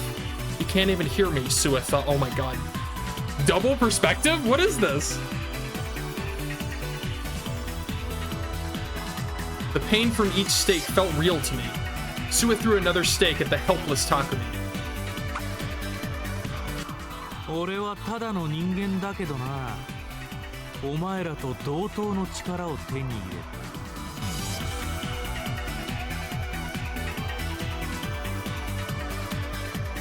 た。 Every awful thing that was happening was because of the Noah 2 terminal in his backpack. Every wonderful thing that was happening was because of Noah 2 in Sua's backpack. With that terminal, he didn't need to be close to Noah 2 to benefit from its power. With this terminal, he didn't need to be close to Noah 2 to benefit from its power. Where did... this is fascinating. He would become an artificial gigalomaniac. Could become an artificial gigalomaniac. Sua had let the power take complete control of him. Sua had given himself over to this wonderful power. Sua was an insane fanatic, willing to do whatever he had to for the sake of his leader and the church's teachings. Sua was a brave soldier, willing to do whatever he had to for the sake of his leader and his church's teachings. この力は神からの贈り物だ。信仰のため、信じる者のために戦えるんだからな。 Sua threw another stake. The stake pierced my neck. The stake pierced Takumi's neck. So it's like from Takumi's perspective and from Sua's perspective. This is so weird. The pain threatened to tear my body apart. The pain was maddening. Sua's heart was filled to the brim with cruel joy. He wondered just how much pain Takumi could endure. Like torture, death was gradually approaching. Like tortured, Sua was gradually bringing him closer to death.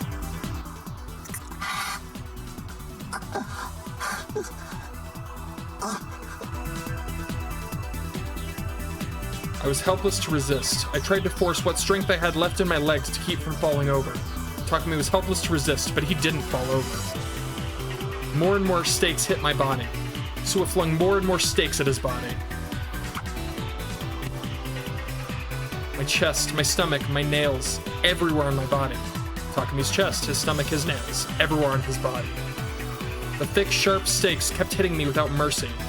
The thick, sharp stakes kept hitting him without mercy. 虫ピンで標本にされた昆虫みたいだな。しかもカブトムシとか蝶とかじゃない。お前みたいなガキにはコガネムシあたりがお似合いだ。 I couldn't even stand now. Takumi couldn't even stand now. It was sheer strength of will that kept me from falling over.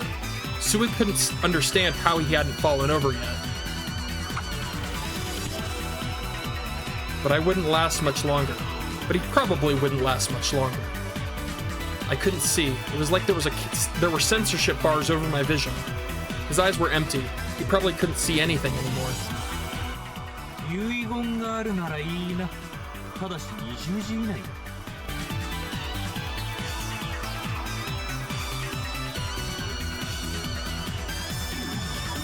Sua whispered to me with a victorious grin, gripping the next stake in his hand. Sua whispered to Takumi with a victorious grin, gripping the next stake in his hand.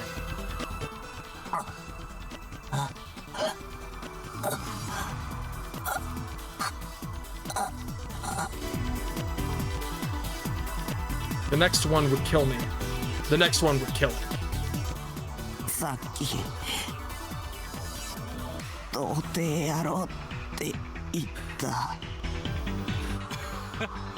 傷ついたのか。I turned my eyes and glared at Sua, using his voice as a guide. It sounded very far away. Takumi was looking at Sua, the light almost gone from his eyes. これが最後の一本。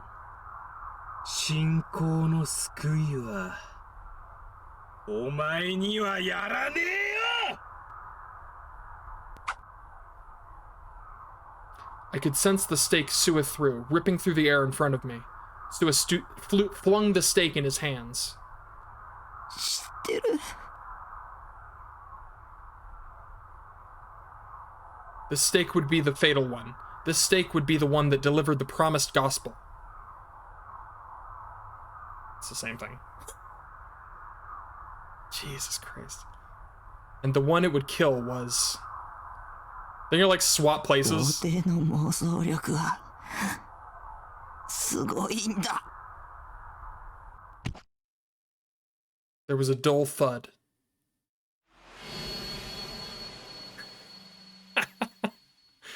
The stake embedded itself deep within the forehead. A terrible, overwhelming pain boiled up from within Sua's body. Terrible, overwhelming pain that I'd been feeling vanished from my body, like it had never been there at all. Sua screamed a voiceless scream. I took a deep breath and ran my tongue across my dry lips. Sua's entire body was covered with the cross-shaped stakes. There was a single cross-shaped stake in my hand. He looked up to see a stake sticking out of his forehead. Looked up to see a cloudy gray sky. 復活の奇跡は物語で妄想なんだ。何をした妄想シンクロ。The melding of one delusion into another, an invasion of the mind. Like two ripples in the water canceling each other out, like two wavelengths resonating, intertwining with one another, melting together. The causality he'd been creating had been altered. This altered the causality another created. They'd been switched. I'd switched them. I'm just rolling with it. Yeah. It was impossible. Sua couldn't believe it. I could see from Sua's face that he thought it was impossible. He didn't believe it. 神の先兵ならメシアと同じように朽ち果てろ。Alright, that's badass. Takumi flung the stake aside. I flung the stake aside. Sua's vision rapidly began to go dark. The light was rapidly fading from Sua's eyes. それと僕は救いなんかいらないよ。Hell yeah. Sua didn't say a word. He had died on his feet. Hell yeah! I went back inside the station. What a very that was satisfying. I was worried he was gonna die in like a super unsatisfying way. That was sick. Fucking hoisted by his own petard. Kozupi was looking at me in shock. From the look of it, she'd seen the whole thing and hadn't believed it. Her leg was covered in blood, and it looked like she was in a lot of pain. コズピ大丈夫？ She nodded several times, still laying on the ground, but she couldn't stand on her own. She looked up at me with shining eyes. たくみさん、今何が起きたの？ She's talking! I love it. Kozupi, you're talking normally, huh? あ、本当だ。 She was looking at me in confusion, a finger on her lip. But she quickly had something more important to ask, it seemed. 童貞さんの妄想力はすごいの？すごいよ。 Senna had said that ignorance was a sin, but I didn't think that was true. Ignorance helped you perfect a delusion. If you were ignorant, you could expand the delusion in any direction you desired. You could create delusions you'd never be able to make if you knew what something was really like. Delusions were what virgins were best at. Come to think of it, where was Senna? I had searched for her along the darkened platform. Senna was standing on the platform, body slumped. At her feet was 畑野さ Issei Hatano, lying in a pool of blood. He wasn't moving at all. Even I could tell he was dead. I hadn't made it in time. I thought if I found him, he could tell me where Noah 2 was, but... ん。ノア2は渋谷駅のすぐ横にある。Oh, cool, thanks. え Senna whispered, as if she'd read my mind. I mean, at this point, she probably did. She was looking down at Hatano, at the corpse of her own father. この男が死ぬ間際に私の心に伝えてきた。渋谷駅の東口、ビルの屋上にある。今は閉鎖されたプラネタリウム。そこにノア2がある。どうも I wasn't sure if I should say anything to Senna or not. She'd hated her father. She'd wanted to kill him. Her wish had been granted, but now she looked so sad and alone. くそ。私をかばって。それで罪を償ったつもりか。Senna's words were directed at her father, who was now gone forever. お前は自分の罪を認めた。その上で私に見せつけるように。自殺したようなものだ。許せない。私はお前を許さない。セナさん、心が泣いてるの。本当はお父さん殺したくなかったのら。 Just like Kozupi had whispered, Senna's strong, tough attitude was now completely gone.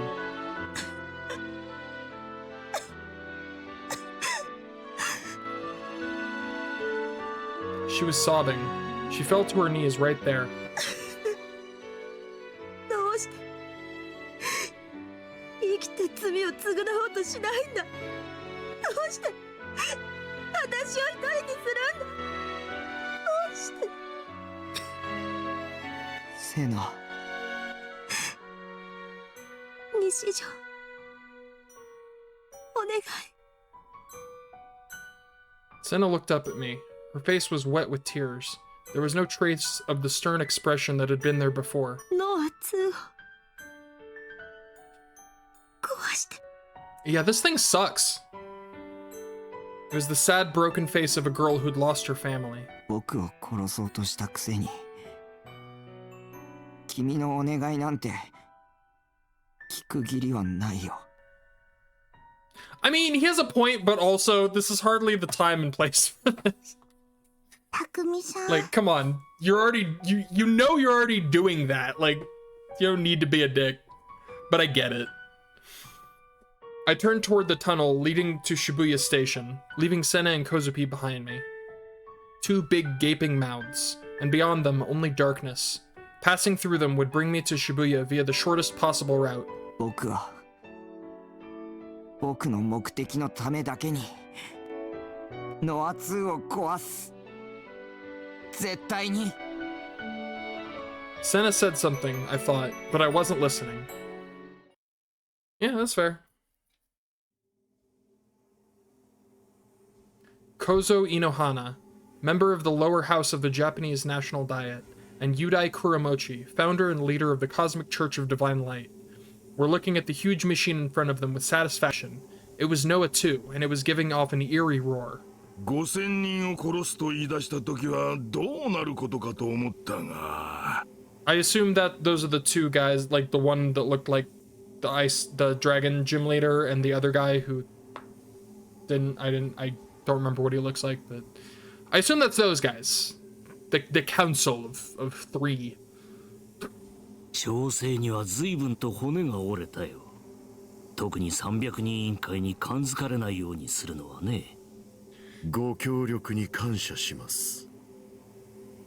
Norose bowed to them shallowly. だがこれが完成した今、5000人などちっぽけな数字でしかなくなった。早くも影響が目に見えて出てきているよ。人々の家畜化が始まっている。これでいよいよ我らが世界を手に入れる日も現実のものとなったわけだ。Inohana and Kuramochi looked at each other, sharing an unnerving grin.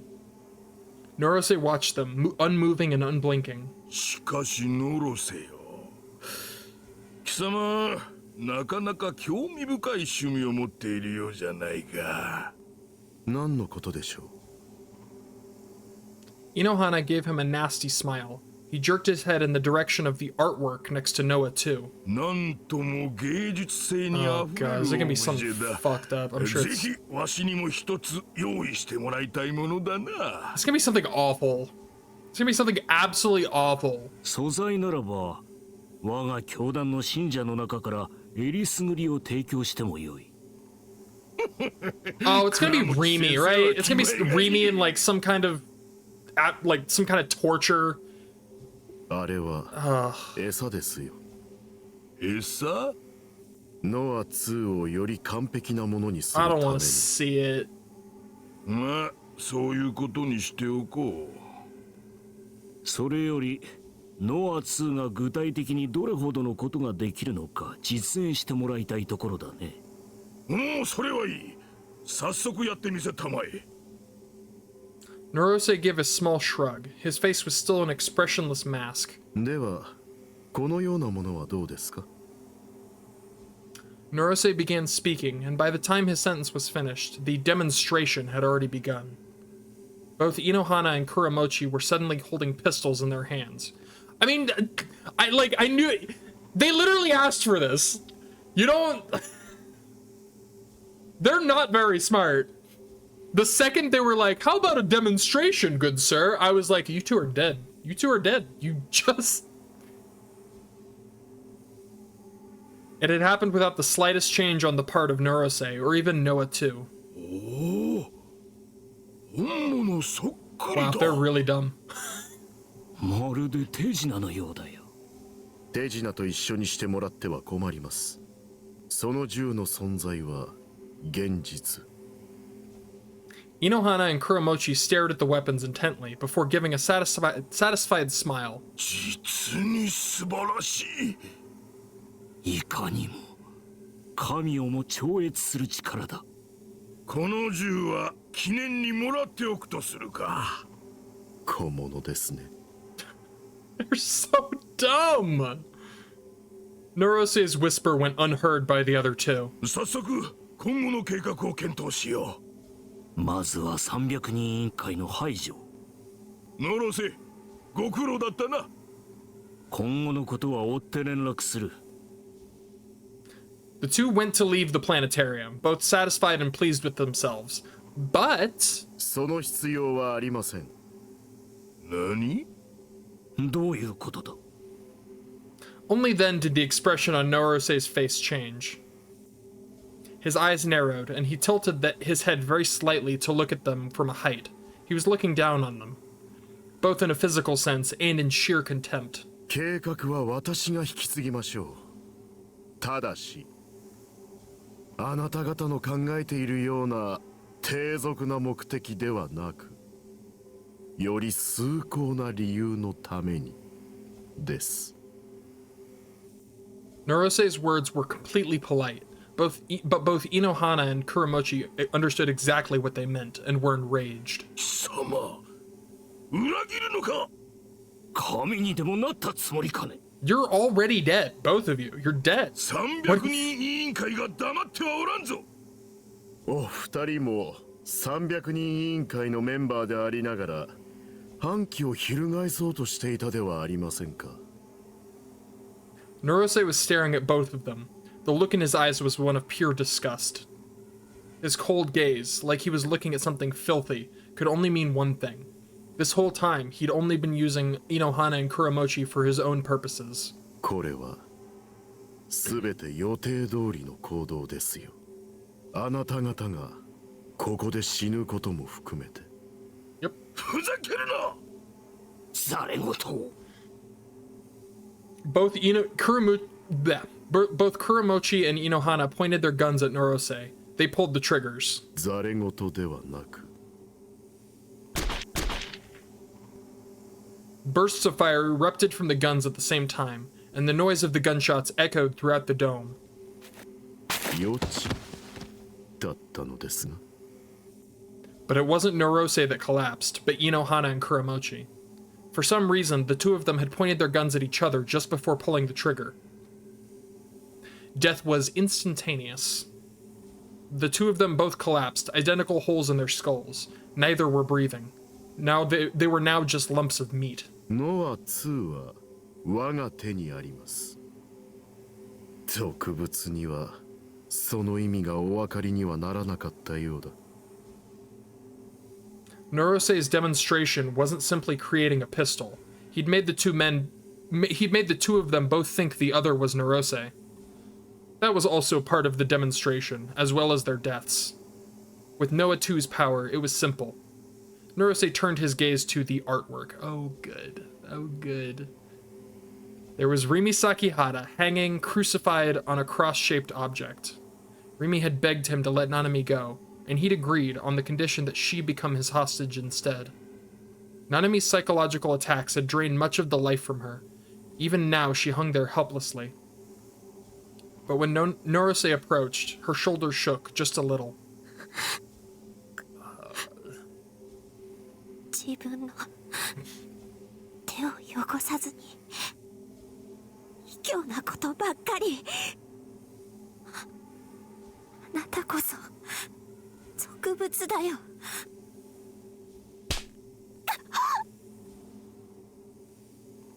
Norose's palm struck her across the cheek. Then he grabbed her jaw and forced her to look at him. Her expression was dead, but there was still a bright burning light in her half-opened eyes. なぜ西条匠に助けを求めないのです？ He whispered in her ear. 彼を巻き込まないで。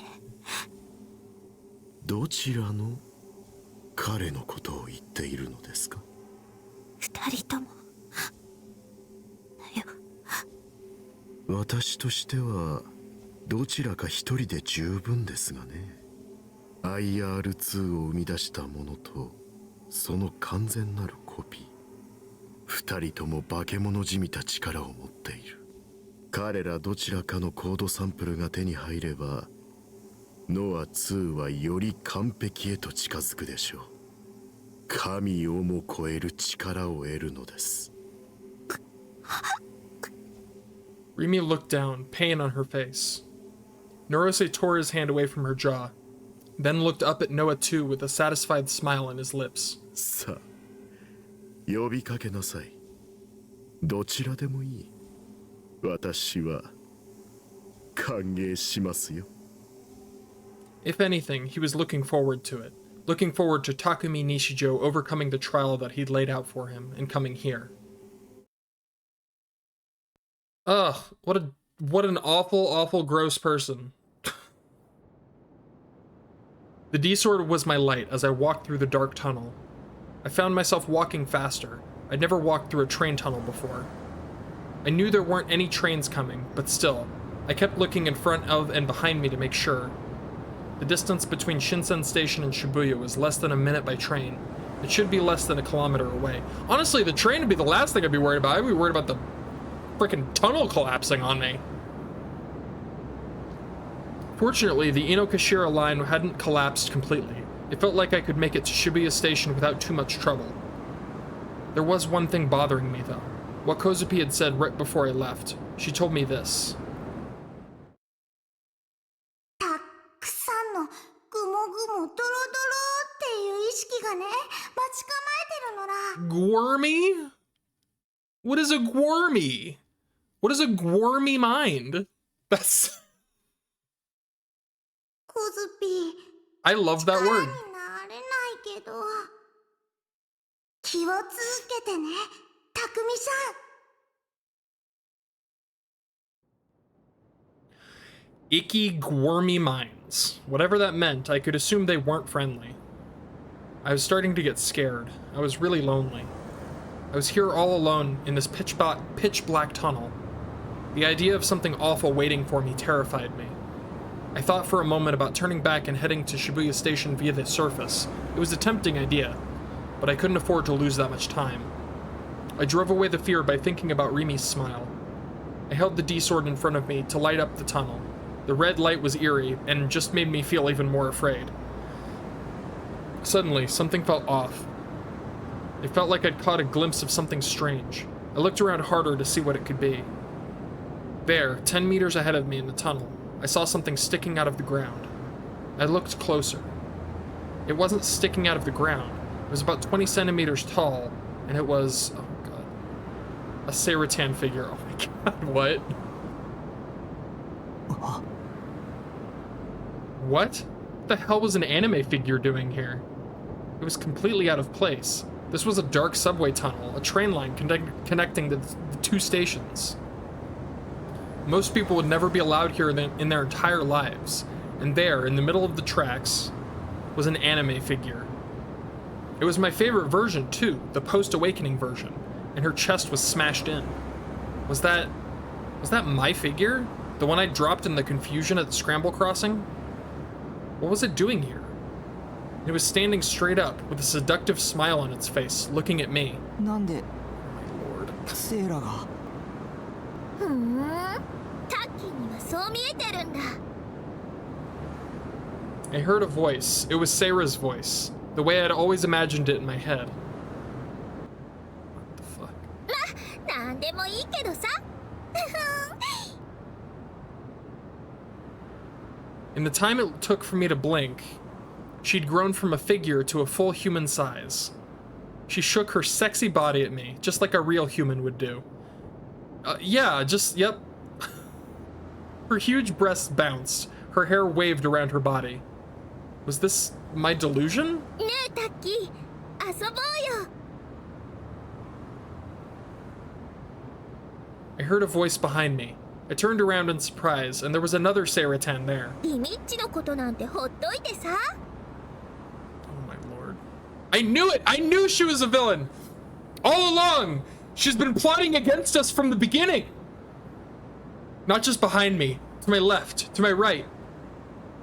The Saratans were multiplying. They were pouring forth from out of the darkness. I knew it! I knew I didn't trust her! She was real all along. I watched them, feeling seriously creeped out. Before too long, this number of Saratans had reached 3 digits. There are hundreds? Oh my god! Jesus Christ! That's too many Sarahs! The 100 Saratans surrounded me, speaking in unison. 一緒ボケたす。 No! Jesus Christ, this is scary! One of the Saratans to my front charged at me with a smile on her face. She had a huge hammer in her slender arms and she was swinging it at me. The impact was real. When I blocked with the D-sword, I could feel it travel through the blade and into my body. She'd hit hard. My hands felt like they were going numb. I could even feel the pain. And then I understood. This was real. It wasn't a delusion. All of them were real booted. All of them were my enemy. Oh my god, he has to cut through swaths of Saratan. ぶっ飛ばしちゃうぞ。 Oh my god. 僕の嫁なら道を開けて。やだ。それなら And I must destroy you. I'd just have to force my way through. I gripped the sword tight. The flames decorating the handle burned brighter. More red light started coming from the sword. I swung at her, at my wife. The blade had no weight. It traveled smoothly right along the path I'd wanted it to travel. And it sliced her in half. There was no sensation of cutting through flesh or bone. It barely took any strength at all. Sarah's sexy body was cut clean in half, diagonally, and fell to the ground in a spurt of blood. Even her organs were realistic. They were a nasty, glistening pink. I looked away. ごめん。 Oh, I hope these aren't real people. I'd killed my favorite anime character with my own hands. For an otaku, nothing could be more painful. But still, I had to keep going. 強い強い。さすがタッキー。そんなタッキーが好き。もっと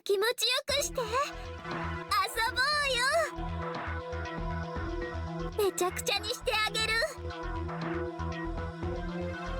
楽しい楽しい。 Each of the Sarahs was saying something different. Their voices were a flood of sound that threatened to swallow me. I needed to stop thinking of them as Sarah. I told myself that they weren't her. I sliced through the Sarahs, blocking my path so I could move forward. どいてよ。 A flash of red light moving in an arc, a slicing blade in the darkness. I swung my blade horizontally and killed 4 of the Saratans in a single motion. One of them grabbed me from behind, an arm wrapped around my neck in something like a sleeper hold. I could feel large soft breasts pressed up against my back. Another Saratan tried to grab my leg. I stabbed the D-sword through her face. Her pretty smile melted, leaving a hole behind. It hurt to breathe. I was being strangled. I was going to suffocate.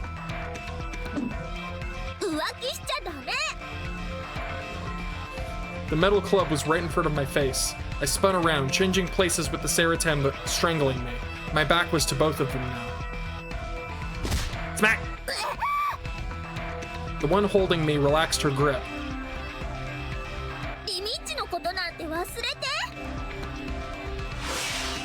I took the Saratan strangling me off, then spun around again, swinging the D-sword. 3 Saratans were running toward me. My sword severed their legs. They all fell forward at once, and I stepped over their bodies and kept going.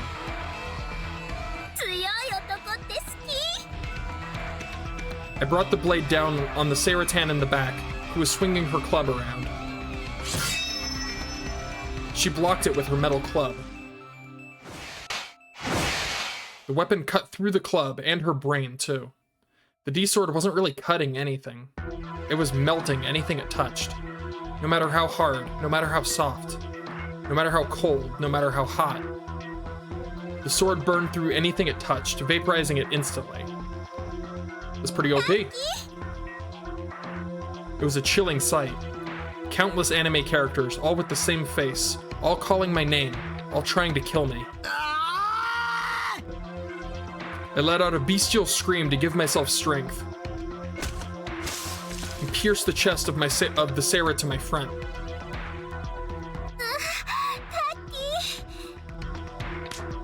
She grabbed the D-sword. Her hand vaporized almost as soon as she touched it.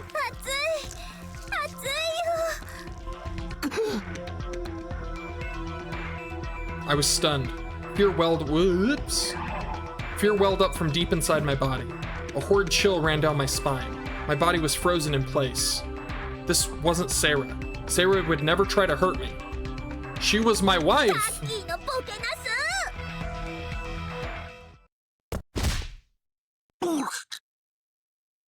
I heard the sound of some ribs breaking. I could hear a nasty sound coming from the bones of my right arm, too. An impact, echoing from within my own body. It blew me backwards.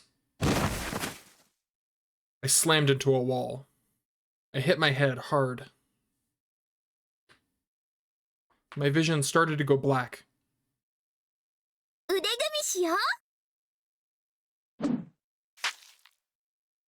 Her metal club came down at high speed and smashed into me. My left arm turned to meat paste at the elbow. It took a big chunk of the concrete wall with it, too. Oh, Jesus.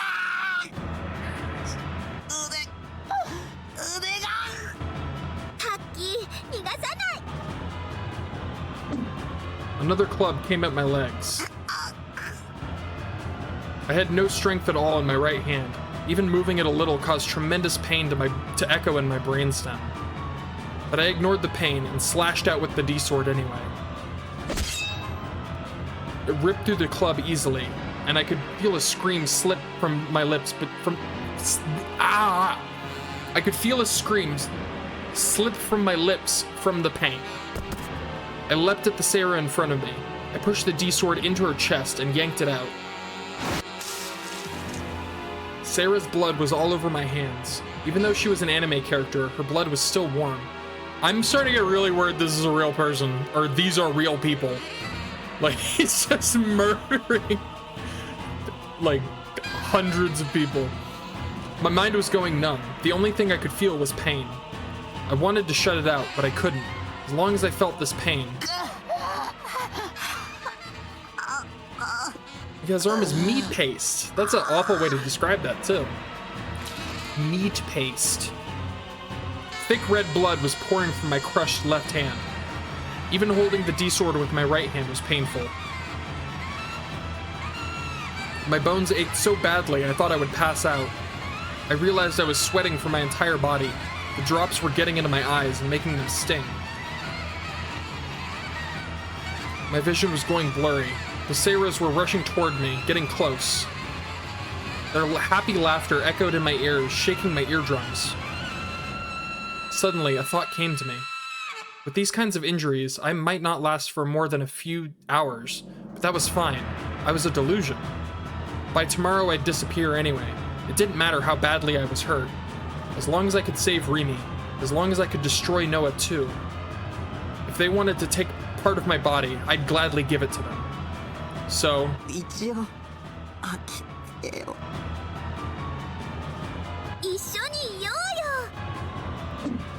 club came at me once more. I thought about dodging it.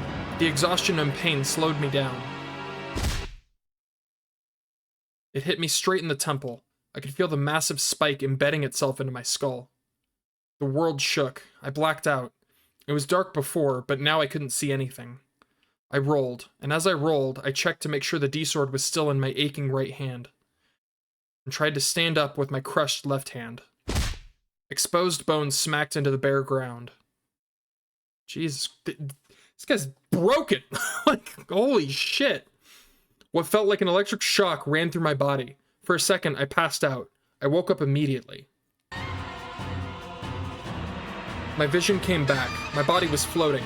My legs touched the ground. I used the centrifugal force from being knocked back to charge into the crowd of Seiras. I swung my right hand. My bones cracked, creaked. Blood spurted from the Seiras. The smell of blood hung in my nose. Was it my blood? The Seiras' blood? I couldn't tell anymore. It was all mixed together. I was covered in blood.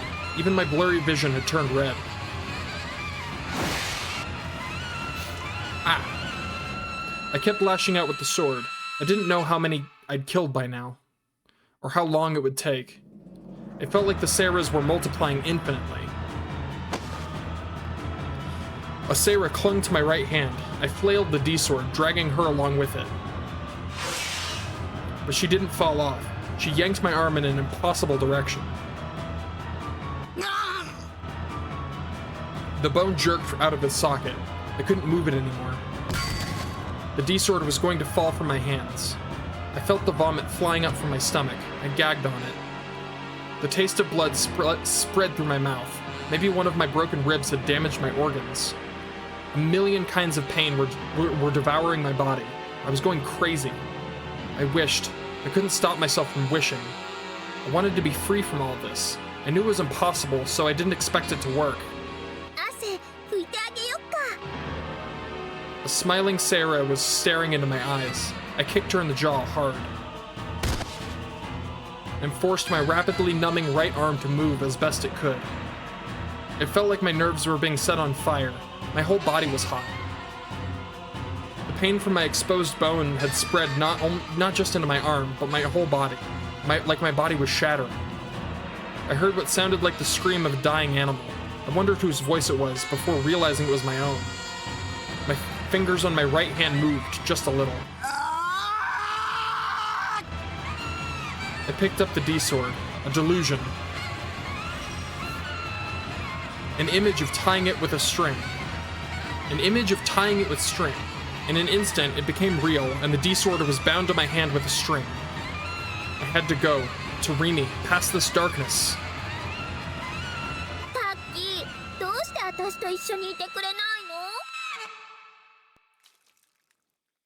I spat out the blood that was pooling in my mouth. I was surrounded by piles of Seira corpses. More Sarahs were kicking them over to get at me. A ripple appeared in the pool of blood. I slowly shook my head. だって、セーラは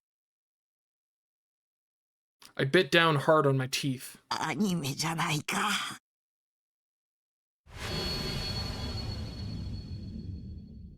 And right after that, all the Sarahs instantly turned 2D.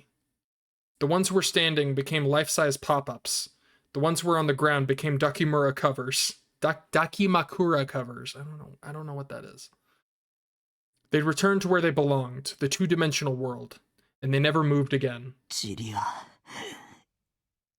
に帰らなきゃ。僕も後で行くよ。I bowed my head for just a little, as if in silent prayer, while a part of me was thinking that blood-stained Guro versions of Sarah Dakimakura were never going to sell. Probably not. Well, no, there's something out there for anybody, I think.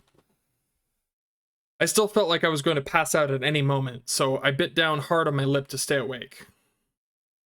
I started to walk through the dark tunnel once more. How the hell is he walking anywhere? Inside an old building near Shibuya Station's east entrance. The rest of the buildings were either partially or completely destroyed, but this one wasn't. On its roof was a planetarium, one which had closed several years earlier.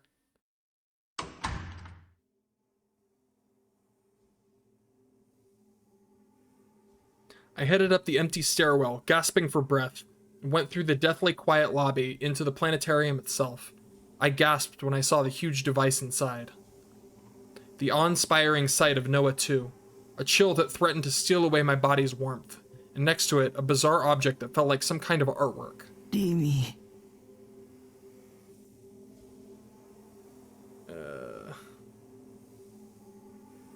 It was shaped something like a cross, and Rimi was bound to it.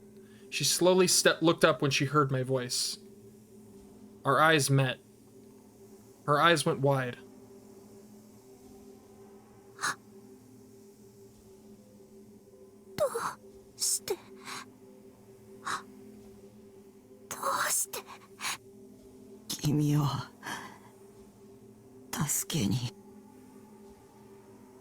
Her eyes went wide. Wider? Even more wide. The width of her eyes is unbelievable. She shook her head sadly.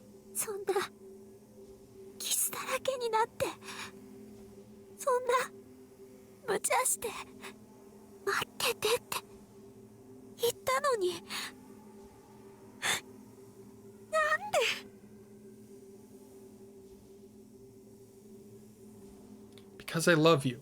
Because I love you, Rimi. But I couldn't say that. Covered in blood, with one arm crushed, I couldn't tell her I'd come to save her because I loved her. I was nowhere near being a knight in shining armor, and she'd probably think I was creepy anyway. I was basically a stalker, right? I mean, if anything, I don't know. That thing she's on is really cool, though. The cross thing. He says it looks like a cross. I don't think it looks like a cross. It looks like a sword. It looks like another D sword. Even if I told her how I felt, it would just be a nuisance to her. After this, she was going to live out the rest of her life. After this, I was going to die. Telling her how I felt now would only give her bad memories. So instead, I said something else.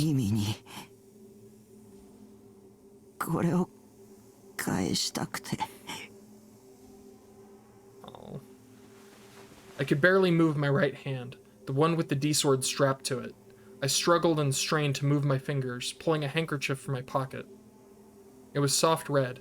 I couldn't tell if it was that shade of red to begin with, or if it was stained with my blood. It was the handkerchief Rimi had given me. It didn't smell like flowers anymore. I can't imagine why.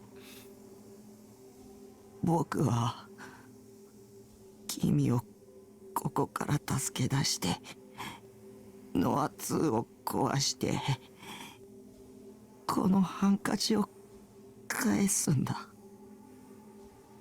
That was all I could do, and once that was done, I'd have no regrets when I disappeared. And honestly, I didn't think I could do anything more than that. All my senses felt like they were going numb. Maybe the pain was so bad that my brain had shut off sensation from some of my nerves. I could barely move my body. More and more blood poured from my arm. My eyes were blurry. I felt so cold, like I might pass out the second I let my guard down.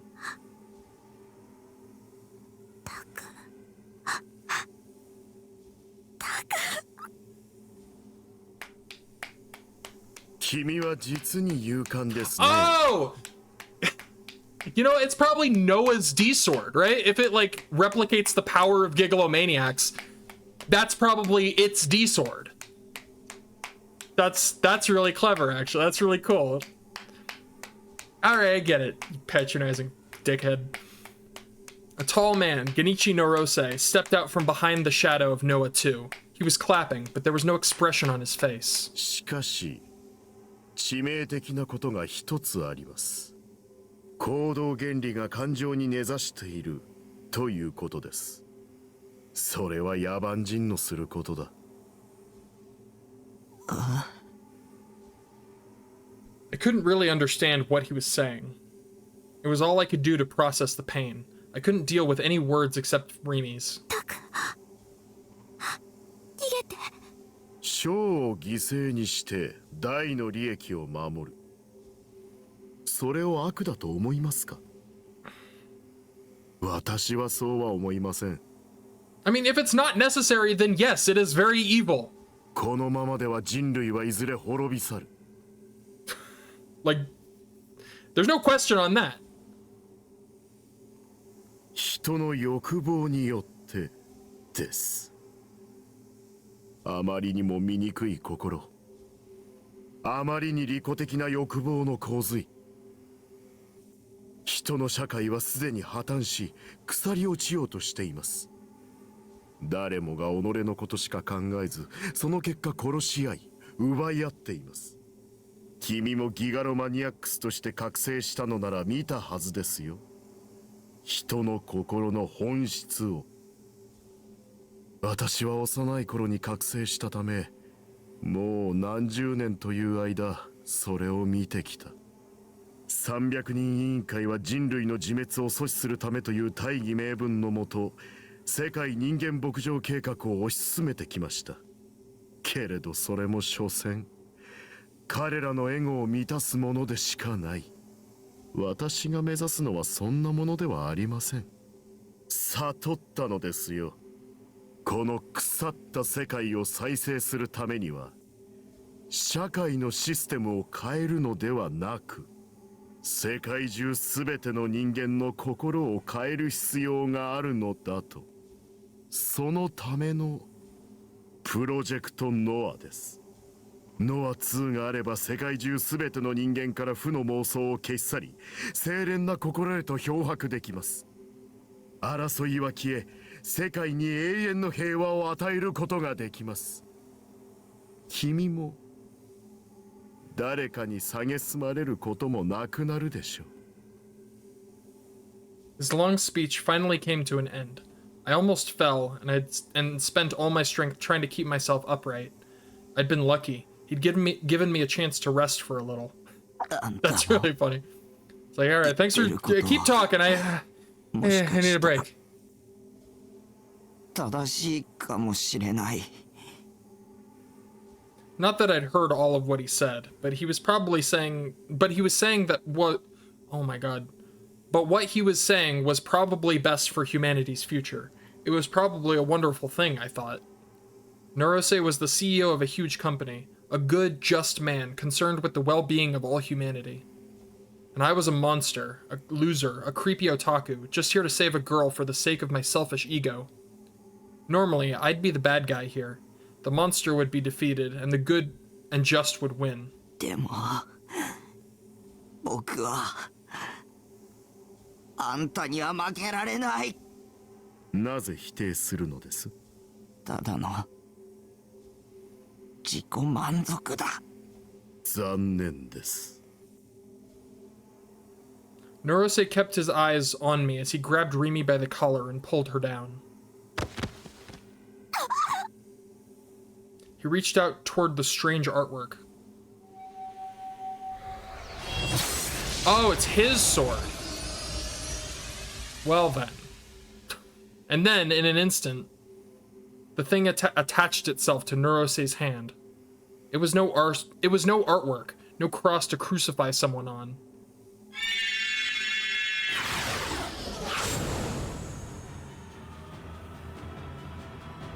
It was the bad D-sword. It was a D-sword, and far too huge to be called a sword. Cruel, cold, spreader of terror, tainted gospel, pandemonium chaos, tyrannical blasphemy, evil, pure and clean. But remember, he's the good guy. We just established that he's the good guy. Like a gate to hell, stealing away the hearts of all who saw it and trapping them in a cycle of eternal torment. All the world's ills mixed and made manifest.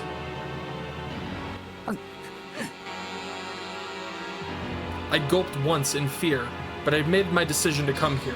I held the D-sword up. It was still attached to my hand by the string. And I took a step toward Noah too, which meant getting closer to Norose. The reach of his weapon was far longer than mine. 剣で切り合うような野蛮な行為はあまり得意ではないのですがね。しかし、君からコードサンプルを手に入れる必要があります。そのために無力化しなければ。Norose was tall, but the blade was far taller than him. He swung it at me with one hand. It was a heavy strike that threatened to crush anything in its path. My arm was too slow to respond. Just by tensing it up made pain go shooting through it, but I forced myself to raise my arm anyway. And I blocked his D-sword. A normal blade would have shattered in pieces from the impact, especially since mine was so thin. It was the opposite of the massive weapon in his hands. But the D-sword didn't break. Somehow, I managed to deflect Norose's first attack. My hand went numb. Without a left hand, I couldn't keep my balance. I almost fell backward. It almost knocked me away, but I somehow endured.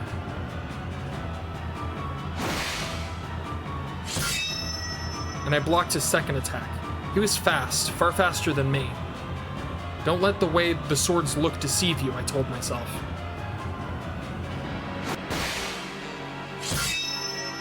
A battle of strength, a tiny, delicate sword, and a powerful, vicious one. For now, I was matching him blow for blow. There was no telling how long that would last.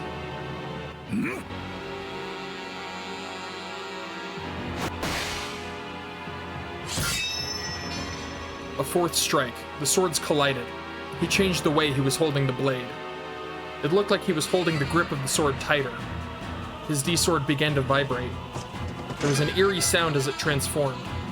The edge of the blade opened like scissors as it raced towards my chest. I realized too late that this change would prove to be a fatal one for me. Resistance. I brought the blade down in front of me, but it was too late.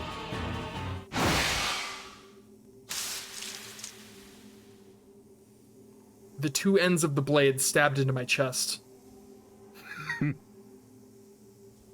A cruel smile appeared on Norose's face. He relaxed his grip, and the two pincers drew closer. I didn't like that sound. They tore through my chest, my ribs, my lungs, my body. I forced myself to take a step back. Norose swung his arm to the side. I saw fresh blood spurt out in front of my eyes. The pain ran through my entire body. I thought my senses had all gone numb, but the pain was so bad I wanted to scream. I clenched my jaw and tried not to pass out.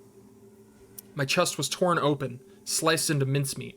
If I hadn't taken that step back, he would have gotten my heart too. Blood spurted everywhere. I mean, at this point, the fact that he's not dead just through sheer blood loss. Like, I'm chalking it up to the fact that he's a delusion, but like, still. I almost fell, but I stayed on my feet. I can't die. I can't make it all the way here and then die. I ignored Norose. I headed toward Noah 2, where Rimi was collapsed. Rimi lifted her head just a little to look up at me. She was probably exhausted and weak. She probably couldn't stand. Either from exhaustion or my injuries, my vision was all blurry. I couldn't tell what the expression on her face was. I couldn't look her in the eye. I didn't want her to see me like this, covered in blood, getting my ass kicked. I still had some tiny, miserable sense of pride. I was going to die either way, but it still mattered to me how I looked to her. I kept going toward Noah 2. I was close enough to hit it with my D-sword. Strangely, Norose wasn't following me. Oh, Christ. Oh, God, what does this mean? And then a melody filled the dome. Turianse. Noah 2 rose high in front of me. The sound it was making grew higher in pitch. Something strange and unknowable was working within its terrifying mechanisms. I paused for a moment in fear, but then slowly raised the sword to my waist. And then I aimed for the tube-covered, almost organic object in front of me. At this point, just chuck the sword, I say. I swung the sword. It's like rip through it, you know? Suddenly I realized Noah 2 had disappeared from my vision. For some reason, I had my back to it. I just tried to destroy it. I hadn't turned away from it at all. But I was facing away from it nonetheless. Norose was in front of me, right where I'd seen Noah 2 in my blurry vision a moment ago. Oh my god, this song, though. I turned around and swung the D-sword again. But even though I thought I turned around, I hadn't. I'd had the intent to turn around. I'd made the motions to turn around, but I hadn't actually turned around. I was confused.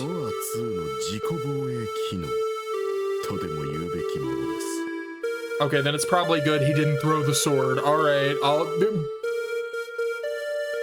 don't listen to me! His quiet voice echoed throughout the dome. It mixed with the melody of Torianse.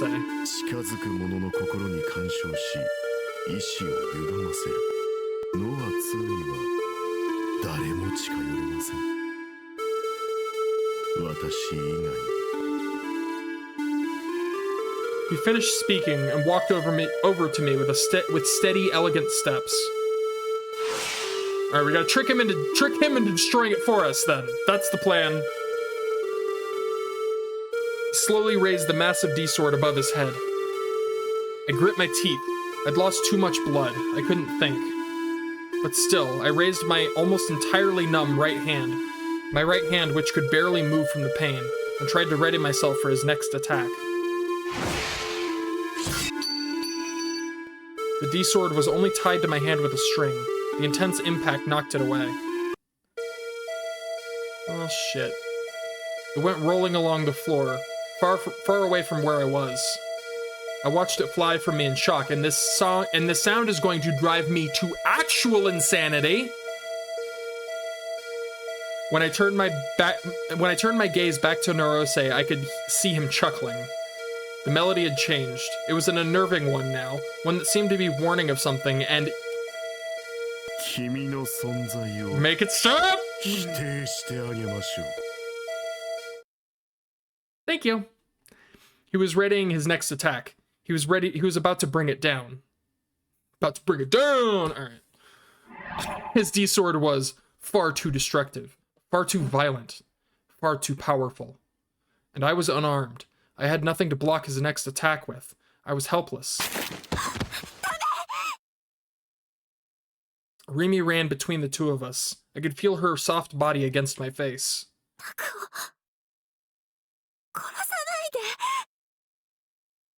Rimi's chest. She'd wrapped herself around me. She was protecting me. Norose sighed softly before lowering the blade. Rimi had saved me again. Even though I was the one who'd come to save her, I was so pathetic. Frustrated and angry, I slid my right hand between the buttons of her blouse. What? Time and place, my dude. I could feel. What the fuck?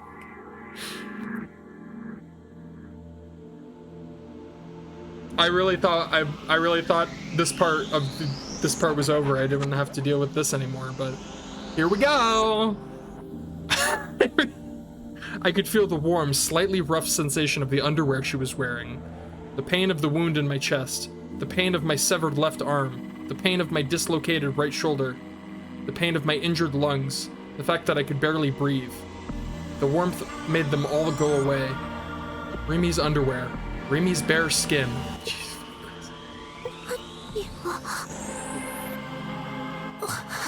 Oh my god, this game.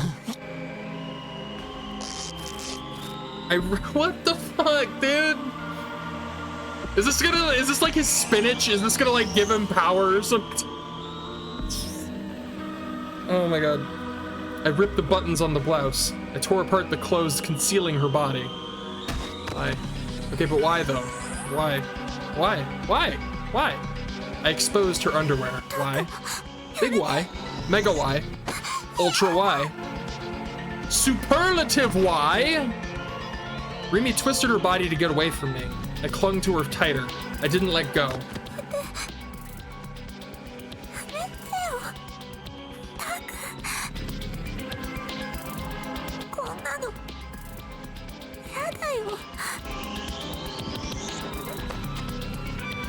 I gasped and pulled away from her. I couldn't believe what I had just done.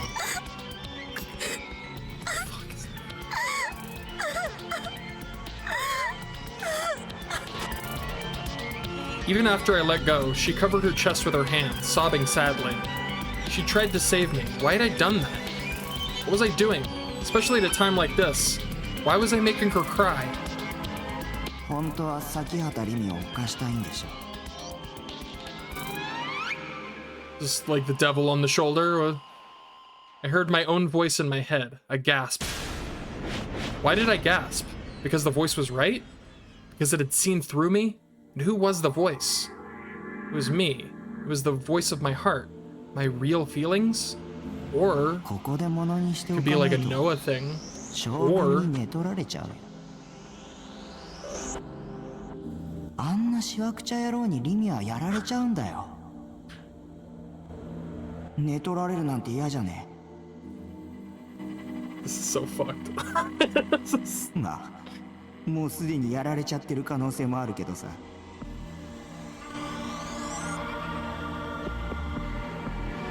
My true feelings were whispering to me. Stop it. Don't say those things. I don't think any of that stuff. I wanted to put my hands over my ears, but I couldn't. I didn't even have a left hand anymore. Rimi was crying. She was too much of a mess to even fix her clothes.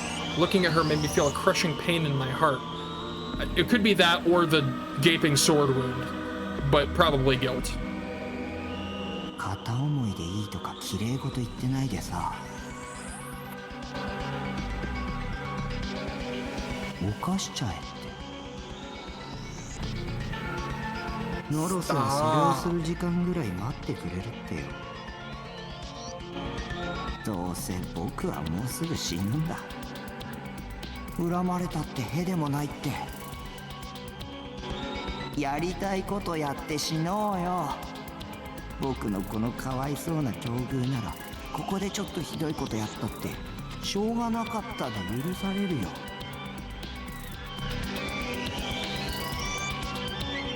This was my delusion, a bad habit of mine. So I needed to make sure I didn't listen, make sure it didn't influence me. My weak heart was trying to lead me to take the bad way out, the easy way out. But right now, I couldn't listen to it. それに Yeah. リミは僕に同情してくれてた。 Go away. それならむしろやらしてくれるべきだ。 Go away, bad Takumi. Go away. 犯せよ。 Go away. 童貞捨てようよ。 We don't like you, bad Takumi. Go away. I yelled to break the weakness in my heart, to blow it away. Hell yeah. Fortunately, the voice disappeared. Rimi wasn't crying anymore. She'd been covering her face with her hands, but now she lowered them. She gave me a cold glance of disgust. Fair? Oh. I don't even know. Did that actually happen, or was the whole thing just... I feel, you know...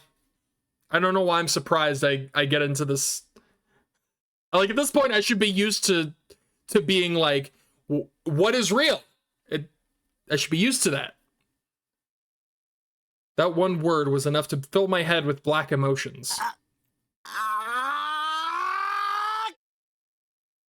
I went to throw myself at her when...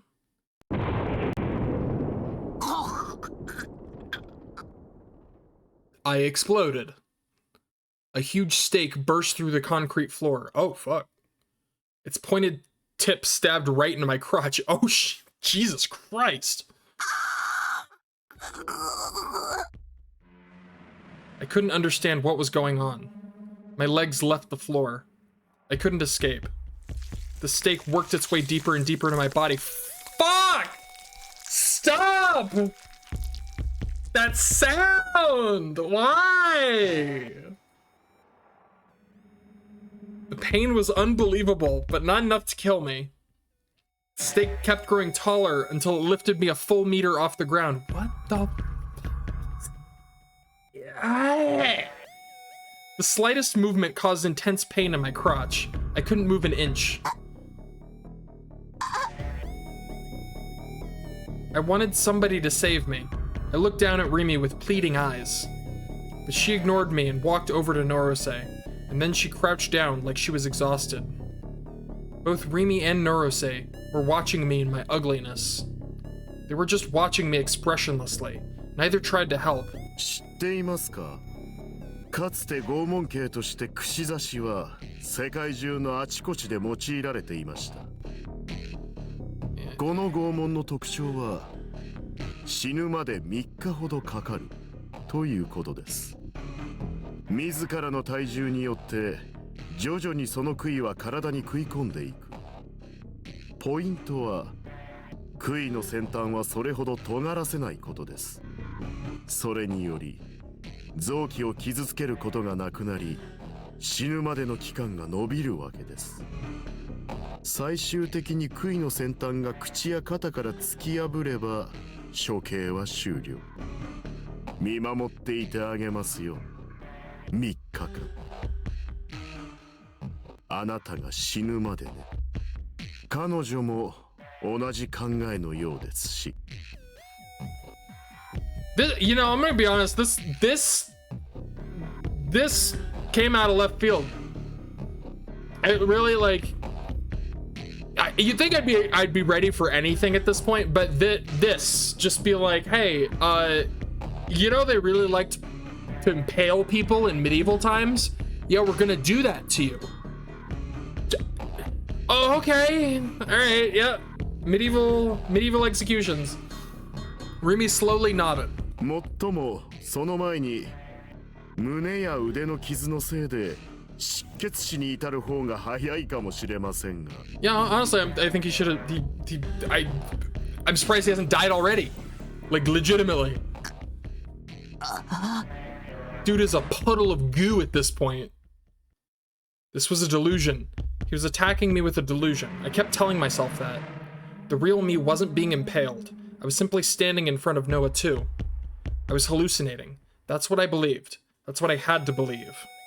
3 days, 72 hours, 4,320 minutes, 259,200 seconds. If I could endure that, the delusion would end. It would have to end. It would be so much easier if I could fall asleep or pass out, but unfortunately, I couldn't. The pain wouldn't let me. That's what made this such an effective method of torture.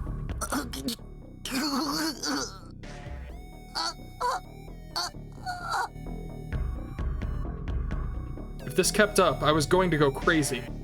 Just a moment ago, I'd been planning to find some way to endure it, but now I felt nothing but despair. The thought of the long hours that waited for me until my death drove away any emotions except despair. I wish she'd just kill me. How much time had passed? There were no clocks around me. I couldn't tell. I wanted to see a clock, but if I did, the slowness of the seconds passing would break me. I grit my teeth. A waterfall of sweat was pouring off my body. My throat felt parched. I quenched it with the blood that would sometimes work its way up from my stomach. And inside my body, I could feel the stake working its way gradually up, digging deeper inside me. Jesus Christ, dude! This is so much. I could feel it inside me. It was a countdown to death. At some point, it would work its way up through what remained of my chest and come through my windpipe and out my mouth.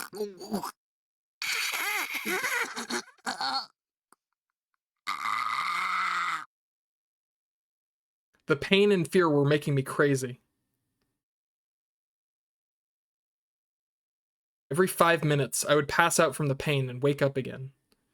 What I learned from that was that when I passed out, my body would relax and the stake would go faster.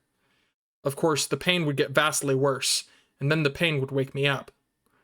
I would writhe from pain, unable to move, and then escape from it. To escape from it, I'd pass out. This horrible cycle repeated again and again. Even when I was awake, my vision was blurring. For some reason, the pain felt a little better. My vision was dim. I thought that maybe it was night, but there were no windows in the dome. That couldn't be it. It was probably from a lack of blood, I thought. There were very small amounts of blood trickling from my chest and my left arm. If only more would come out, I could die an easy death from blood loss before the stake killed me. I had the idea of trying to move my crushed left arm, the one that no longer existed below the elbow. But it wouldn't move. The nerves were probably already dead. Boo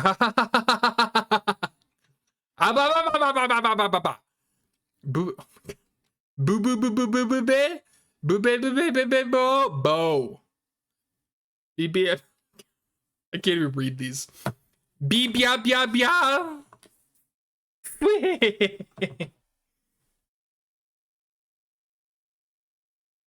Was this really a delusion? When would it end? Would it really end?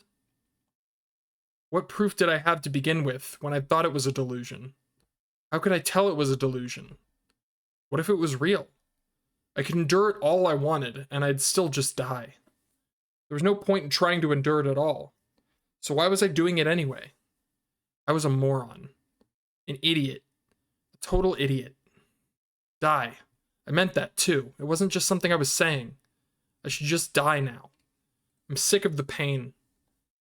Sick of the suffering. I should just bite my tongue clean off. Then it would all be over. Just let me go. This is a delusion, right? The fuck?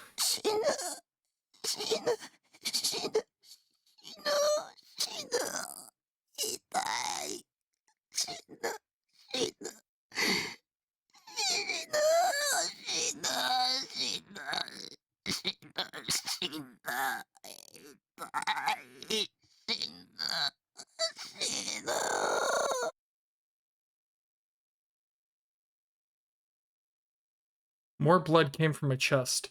I ceased to be able to breathe. No matter how much I tried to suck in oxygen, all I did was make a strange, ridiculous whistling sound with my throat. I could see the stake poking up through the wound in my chest. I spat out blood. I opened my mouth again and again in search of oxygen. I felt relieved. I could die soon. そろそろですね。 I heard Norose's voice. I could sense him right in front of me. But he was nowhere to be seen. My eyes couldn't see anything now. I'd been suffering, impaled on the stake for so long that I'd totally forgotten about him and Remy. Was Remy still nearby? It didn't even matter, though. I was busy trying to breathe. For a while now, I'd been using all my strength and nerves to do that. 君が無事死ぬ前に彼女を始末しておきましょう。 I didn't understand what he was saying, but I didn't have time to think. 私を殺すの？へえ、そういうことです。遺言をどうぞ。ごめん、タク。タクのこと助けてあげられなかった。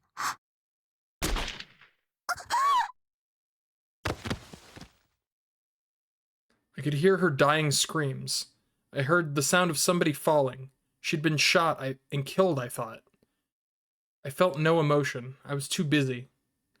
I went back to my job, trying to breathe. And then I was stunned at myself. What was the point of this? Why was I trying so hard to breathe? This wasn't fair. I felt something hot run down my cheeks. Maybe I was crying, but I had no way to know. I'd hung in there for 3 days, and I was almost to the end, and I'd lost her. I'm sorry, Remy. I'm the one who should apologize. I couldn't protect you. There was no sense in living anymore. I released all the tension in my body. I could feel myself sinking faster. Something was in my throat. I couldn't breathe at all. It was rising up. I didn't like that sound. I came back to my senses. The sense of having something inside my body disappeared. I wasn't impaled. The only blood was on my chest and my left arm. How much of that had been a delusion? My brain's processing speed couldn't keep up. I couldn't understand what was going on. Norose was in front of me, D-sword held high. 帰ってきましたか。 What the fuck? あなたが体験した3日間は現実では1秒しか経っていませんが。やっぱり妄想。 I whispered, relieved.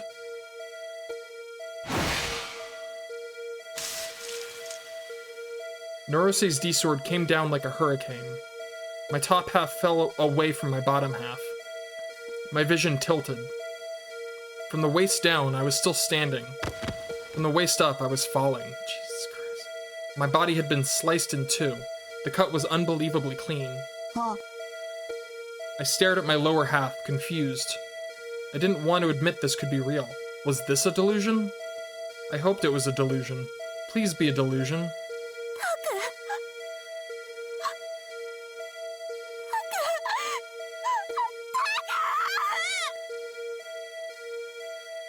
Remy was calling my name. She sounded so sad. その状態でも Oh my god, 死 we're ぬま back to で this 数分は持 noise! つはずです。元医師である私が言うのだから確かですよ。その間にコードサンプルを取ることにしましょうか。 I crawled. I moved my body forward using just my right hand, toward Remy's voice. I wanted to touch her. I had to save her. Remy. Right hand. Forward. Forward. Forward. I stretched it out. But I didn't know where Remy was. I couldn't reach her. I couldn't reach anyone. しぶとい男だ。 Crunch.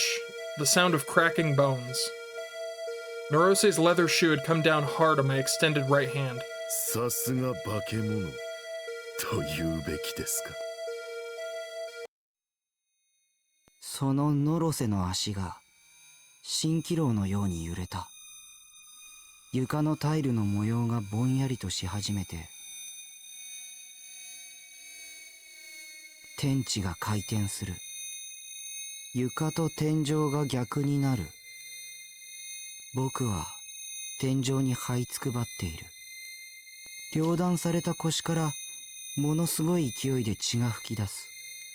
全開にした蛇口のように血が体から抜けていく。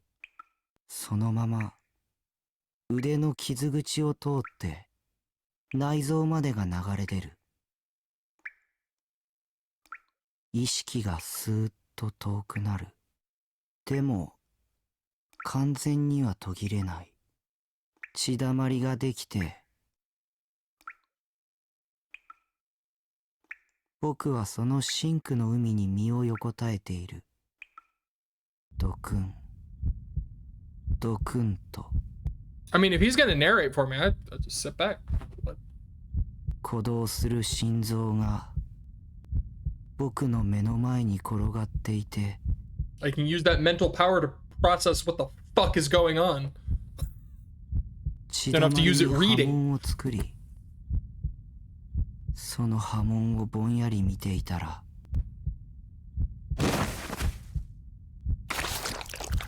僕 Oh, の fun. 形が崩れた。 Good noises.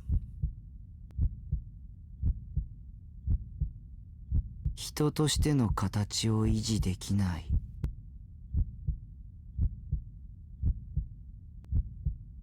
僕と世界との境界が消失する。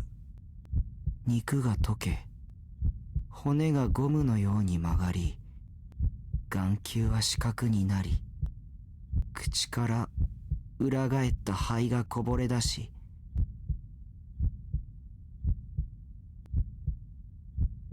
神経は数万キロメートルも引っ張られ、脳はシワの一つ一つを丁寧に伸ばされ、体はブヨブヨになる。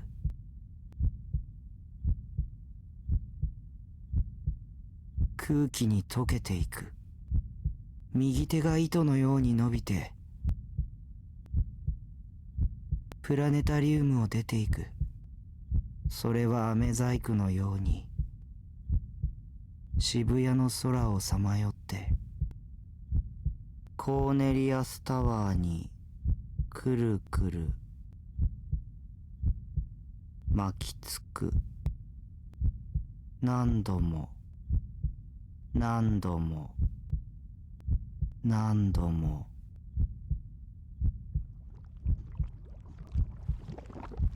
別れた足が膨れてる。ブクブクと。水風船みたい。パンパンに。皮膚が伸びて、ギチギチ音を立ててる。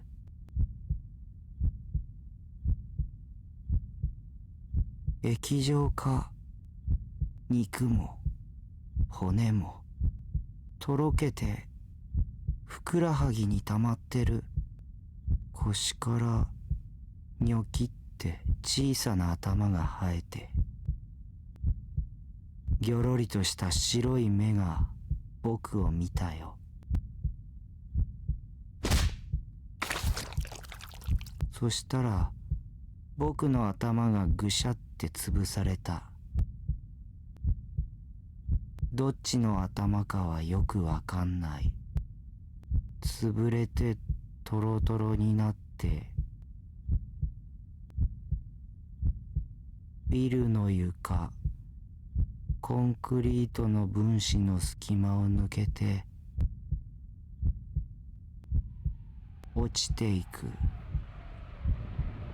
地上へビューって。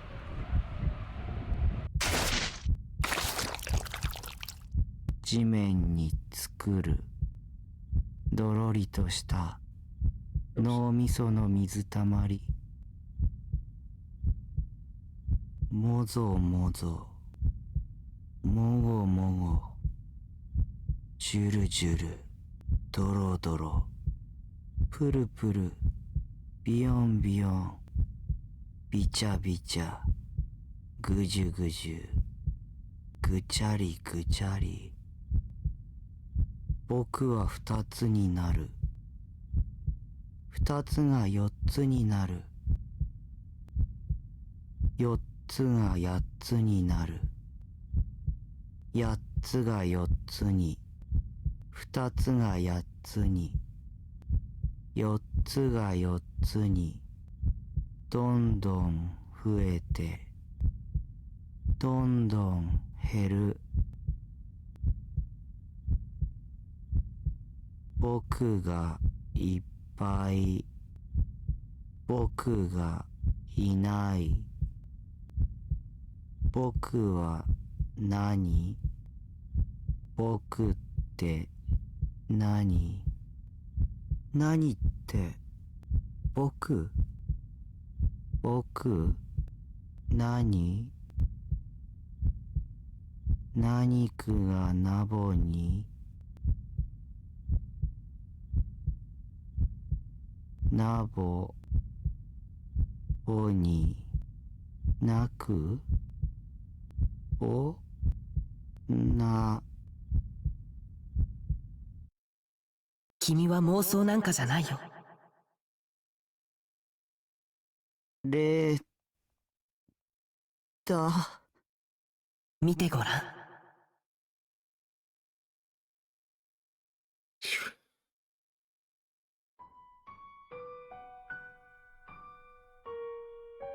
西条七海が祈る。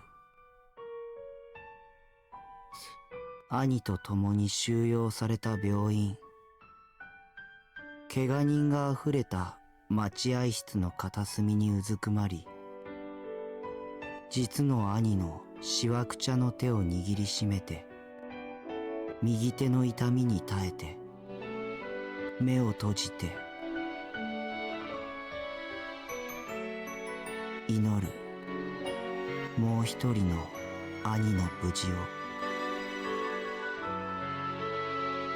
楠木優愛が祈る。倒壊したビルの瓦礫。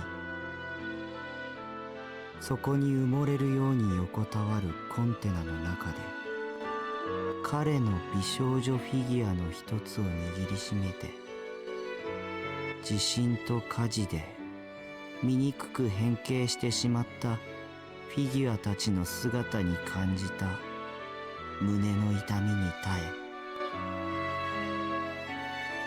え、目を閉じて祈る。彼女を許してくれた少年の無事を。岸本綾瀬が祈る。避難所となっている水明学園。その校舎の屋上で空を見上げて、神話が書かれた文庫本を握りしめて、崩壊した渋谷を覆う不特定多数の妄想が見せる悪意の痛みに耐え、目を閉じて祈る。彼女の歌を、彼女の話を聞いてくれた少年の無事を。折原梢が祈る。新鮮駅の薄暗いホーム。青い瀬名の震える手を握りしめて、足の傷の痛みに耐えて、目を閉じて祈る。心の声で語り合ったクラスメートの少年の無事を。I'm tearing up a little bit. 青い Fuck. 瀬名が祈る。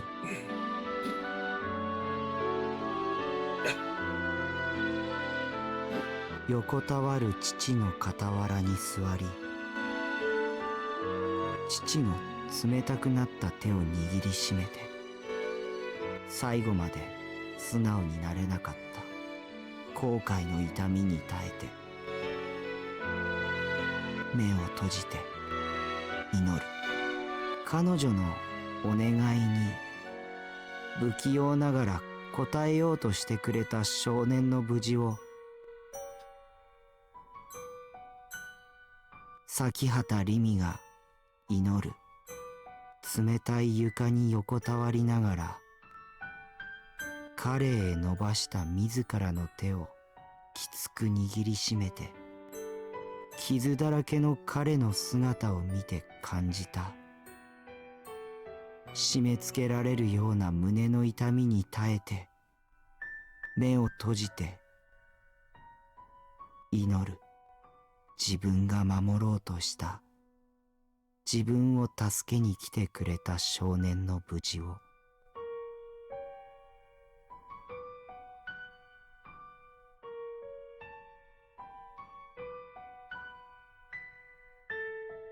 僕は何もできなかった。君が行動したんだ。その結果としてみんなが君のことを見てきた。君という周囲共通認識はとっくに出来上がっているんだ。これからは、いや、もうすでに君こそが。僕は、君は誰？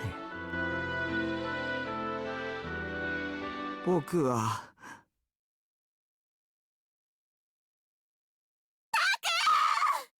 その声が聞こえた瞬間に、Oh, he really is doing all the reading for me. He's reading all the bits I I usually get to read. 意識が I'm okay with it. 僕を固定した。ぐちゃぐちゃにかき回されていた世界が一気に収束する。混沌が僕の理想度を形作って収束する。僕は僕としての形に戻る。世界は世界としての形に戻る。僕は僕だ。Alright, this is a great payoff for what I think was literally like 20 to 30 minutes of pure, concentrated, uninterrupted confusion. Like, I thought I was going insane. I mean, that was probably the point. I feel like that's probably what they were going for. I feel like this is really, I like where this is going. Also, just the music, whenever the music kicks in, like these sick, it just immediately, I'm like, yeah! I can't remember, did he read that? Or did I? My vision became clear. Am I reading again? My vision became clear again. My wounds were healed. My top and bottom were connected once more. I was standing on my own 2 feet. The pain was completely gone. Also, this song just rips! My heart was completely at peace. 妄想によく打ち勝ったね。僕の最後の力を君に託すよ。I could see Remy in the corner of my vision. She was safe. She was looking at me. He was crying. Don't cry. I gripped the D-sword's handle. I held it tight. I felt its sensation in my hands. My arms were moving. They were completely restored. これは実に興味深いですよ。この化け物。I looked straight at Norose. 確かに僕は化け物だよ。でもこれが To save Remy. To destroy Noah too. 僕が望んだ妄想だ。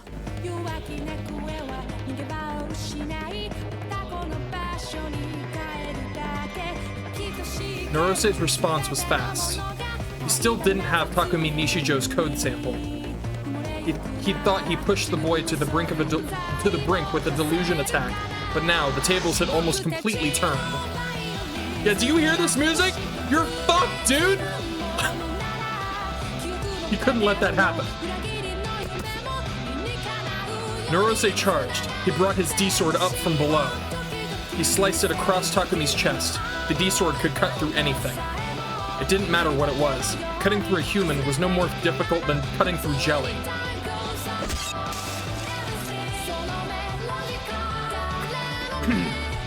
Norose's lightning-fast attack had sliced Takumi in two. Or did it? But there was no blood. Takumi's lower half almost fell, but it didn't. It was still standing.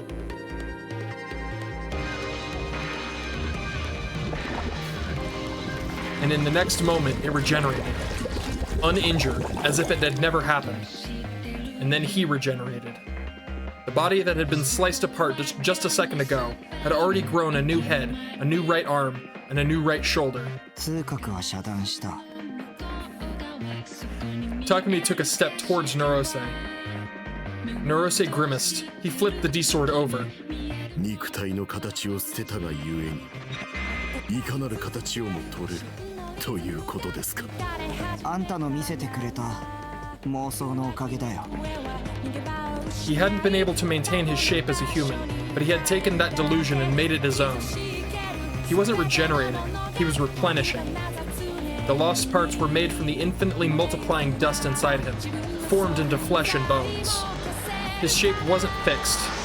Like an amoeba, like a slime, he could change it to be whatever he wanted. That was the reason Takumi had called himself a monster. His legs took another step toward Norose. Norose's frustration increased. He held the grip of his D-sword and stabbed it out toward the approaching Takumi. The huge scissors stretched out toward either side of the boy's head. 脳を失えば妄想はできないでしょ。 Didn't we just establish he can do that? He crushed it as one would smash a watermelon. Blood spurted everywhere. But Takumi's body kept going forward. The regeneration, replenishing, only took an instant. When his foot touched the ground, as if nothing had ever happened, as if it had been replaced with a new one. His head was there, and undamaged. Norose understood. He couldn't win. No physical attacks with his D-sword would be effective. His enemy had taken his delusion attack, his attempt to deny their existence, and turned it to their advantage. In this moment, Takumi Nishijo was so far beyond human, so twisted in existence, so perfect a monster.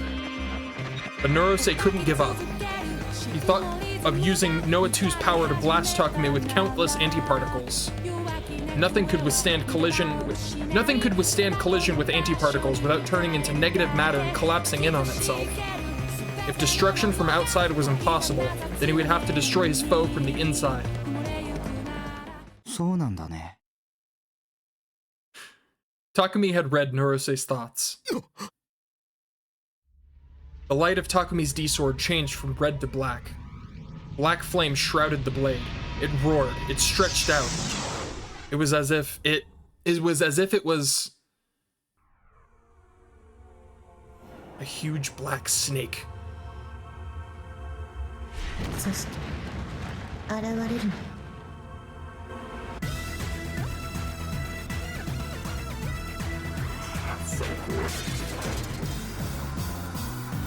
It wandered the room, too big for the dome. It scraped against the roof. It scraped up against the floor. It was as if it was eating away at them both, devouring them. 写真の口説き大将。あらゆる崩壊を飲み込み、邪神の耳を砕くことのできる。糖質にして異質なるもの。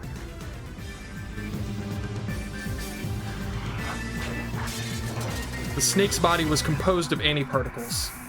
Particles which would cause anything they touched to collapse in on itself.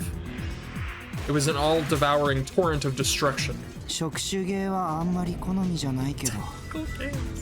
I think I know what that is, but I am very, I'm curious if it's, yeah, games where girls suffer a variety of terrible fates at the hands, question mark, of tentacled monsters. Do not play if you are under 18. I certainly hope no one's playing this if they're under 18. Jesus Christ. Takumi swung the D-sword where he stood. He pointed the tip at Norose.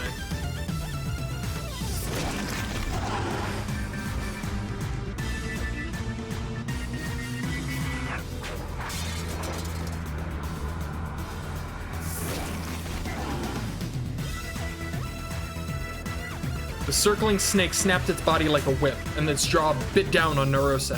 まさかこれほどとは。 Norose had never seen a D-sword do something like this.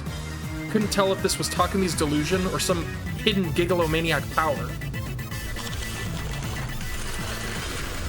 The black fangs were eating away at his body. He was falling apart. But it was so slow, like a frog slowly being devoured in the belly of a snake. The darkness was slowly swallowing him up. He felt no pain. Death should have been instant. Takumi didn't want that. Norose realized that, and laughed bitterly. He wasn't afraid of death. His ideal, the completion of Noah 2, was at hand. 私を殺してもノア2には誰も近づけない。永久期間なんですよ、それは。人類を未来永劫にわたって管理し続ける。ただ座して眺めているだけではない。人の幸福のために干渉してくる人工の神なのです。 In a way, Norose was the creator of a god. As long as Noah 2 existed, humanity would not go extinct. Norose's utopia would be realized. But あんたなら近づけるんでしょ。 Hey man! The snake holding Norose began to move. It raised his body. He's gonna break it with this guy. I hope he just slams him into it. He's just like, well, you can approach it, so smashes him into it like a club. It raised his body high up. It has raised his body up high. Norose's expression was one of pure shock, but it quickly changed into one of pain. The snake flung his body around in a circle like it weighed nothing. Takumi gave a quick glance at Rini. Their eyes met. What was she thinking right now? It would be easy to read her mind, but Takumi didn't. Looks like I was able to save you. He quickly looked away.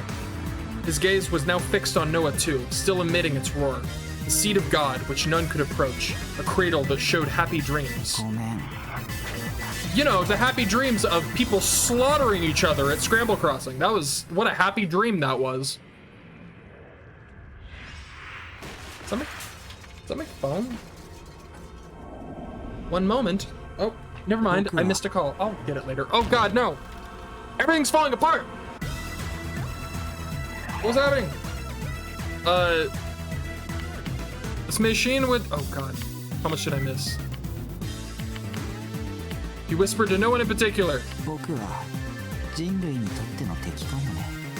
This machine would create an eternal paradise, a future without conflict. And now Takumi was about to ruin that future. Whatever. Whether that was wrong or right, Takumi didn't know.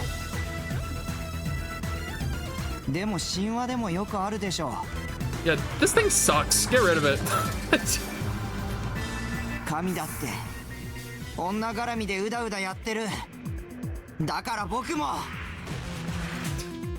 Sacrificing humanity's happiness for the sake of a girl he loved. Takumi drew the hand which held his D-sword back behind his body. Yes! And then thrust it forward like a spear. The black snake charged forward in a straight line. Its prey, Norose, was impaled on its fangs as it raced towards Noah 2. A spear of pure antiparticles. It had no will of its own, thus there was nothing for Noah 2 to disrupt. The all-encompassing torrent of destruction used Norose as its key and easily broke through the delusion barrier.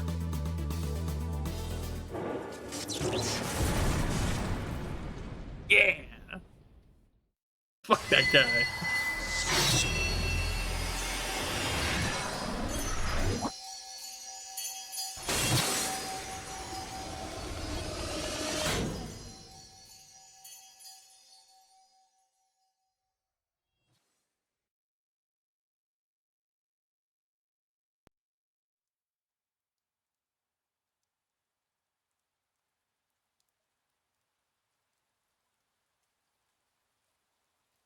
At some point, it must have started to rain. There was a violent explosion. The shockwave picked me up like a rag doll and sent me flying. The next thing I knew, I was here. Those eyes were always watching me. Their gaze passed through the thick, black rain clouds and came down on me like rain.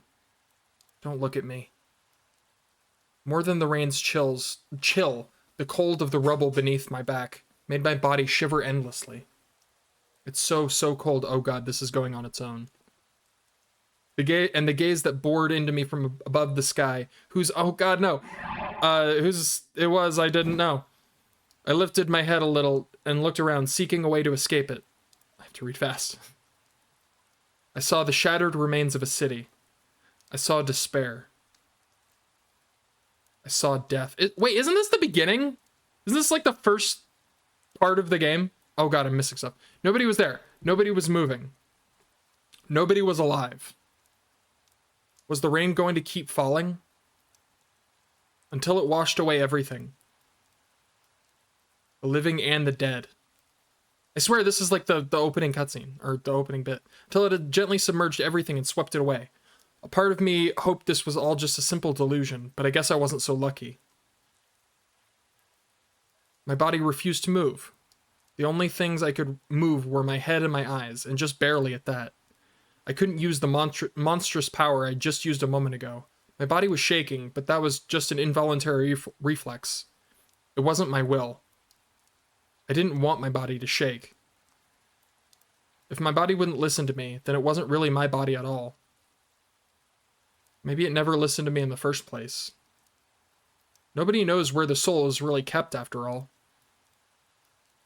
So who could be sure that my soul was really inside this body? But if that was the case, then where was I? Was I here? Was I nowhere? In this broken world where nothing moved, I suddenly heard a sound that wasn't the rain of death. A single someone came out of the nothingness. Who are you?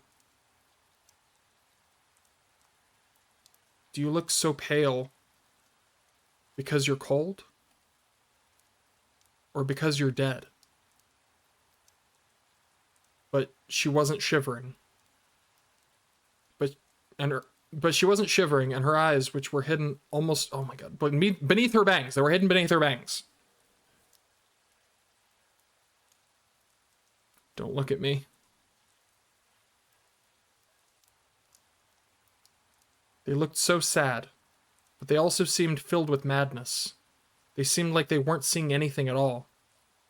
If, maybe, the only things in this world were her and me, and we kept looking at one another like this forever, would my world be the only one that was only what was reflected in her eyes? And would her world be only what was reflected in my eyes? In her eyes, I was reflected. In my eyes, she was reflected. When I thought about it that way, the world suddenly seemed so much smaller. Suddenly, I heard static that sounded so pretty. Her head fell forward, and she spread out her hands, as if she was about to take flight toward those rain clouds. Or as if she were trying to take all the rain into her hands. あなたを見つめる妄想 With her head bent forward, I couldn't see the look on her face from where I lay. What do you look like behind the veil of rain between us? The rain buffered.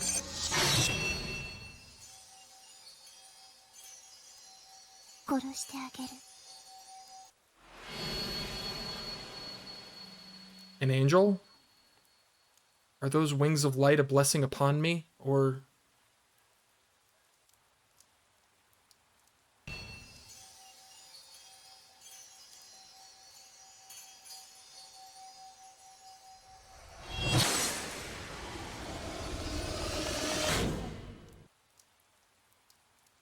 Oh, now I see. I understand. You're going to use that to kill me, aren't you? Yeah, I remember this. I remember this from like the first... You boot up the game. Slowly, she dropped to her knees in front of me. She was still bent forward. She embraced my head gently. I felt relieved that she wasn't looking at me, and let her take me into her arms. 殺さなくちゃいけないの She whispered into my ear, the pretty static. ごめんごめんね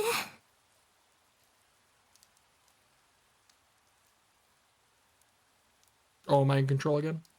I'm in control again. There's no need to apologize. Oh, no, I'm not. If I don't disappear, the other me, the real me, will die. So, this is for the best. If you're the one to erase me, that's all I need. If it's a happy ending for a monster, I have no regrets. But I felt something warm, soft, gentle, and sweet. It was like a drug. The faint sensation of her breathing tickled my cheeks. I smelled something so very sweet. Suddenly, I felt a pressure on my chest. The huge sword in her hands tore through the skin on my chest, ripped through the meat behind it, slid between the bones, and sank into my body. But her kiss was like a drug, and I felt no pain. Suddenly, I felt sad, like my tears were going to start overflowing.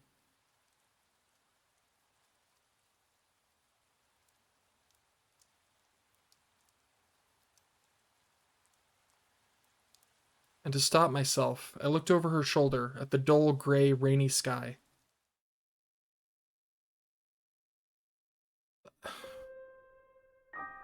Oh! Really? Alright. Shit.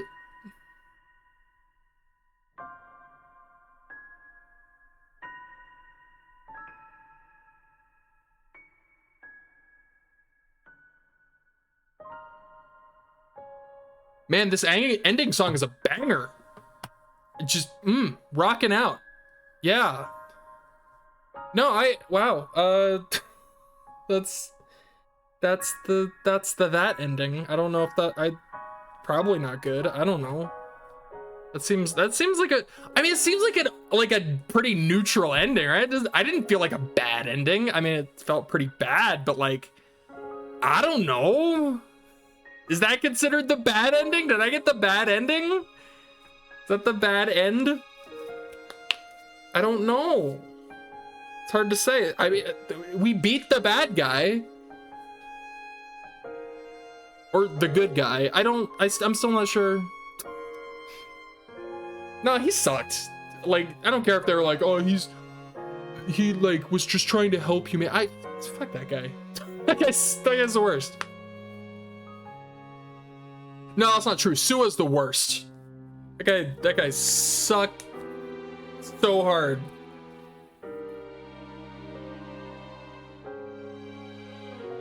Sorry, did that say fetishism arc? I wish I hadn't looked away. I looked away. I assume those were like the names of the songs. Fetishism arc. What a name. What what a name for a song. I wonder which one of those absolute bangers was fetishism arc. Now I can't stop saying it.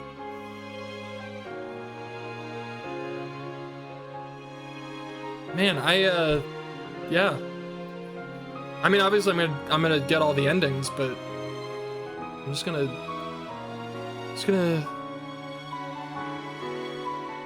let this ending wash over me. Oh. I'll probably do with the same thing I did with the other ones and look up one of them spoiler-free ending guides, you know, tell me what to do, because otherwise I don't know what the hell to do to get different. I'm terrible at visual novels when it comes to like, it's like, okay, well you have to take this choice, and then to do this path you have to do these particular things. It's like I'm not gonna figure that out. I'm a Google, but I do find the spoiler-free ones because I don't like the spoilies. I like not knowing what's gonna happen. Thank you, Nitro Plus. You're great.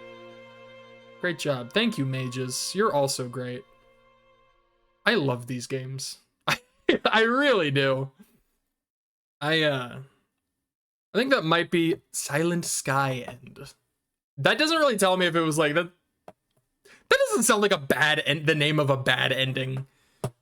Like Blood Sky maybe would be like the bad ending. I don't know. Bloody Sky. No, it's a Silent Sky. It's just like, you know, this sky is silent. I don't know. I'm rambling now. I love these games.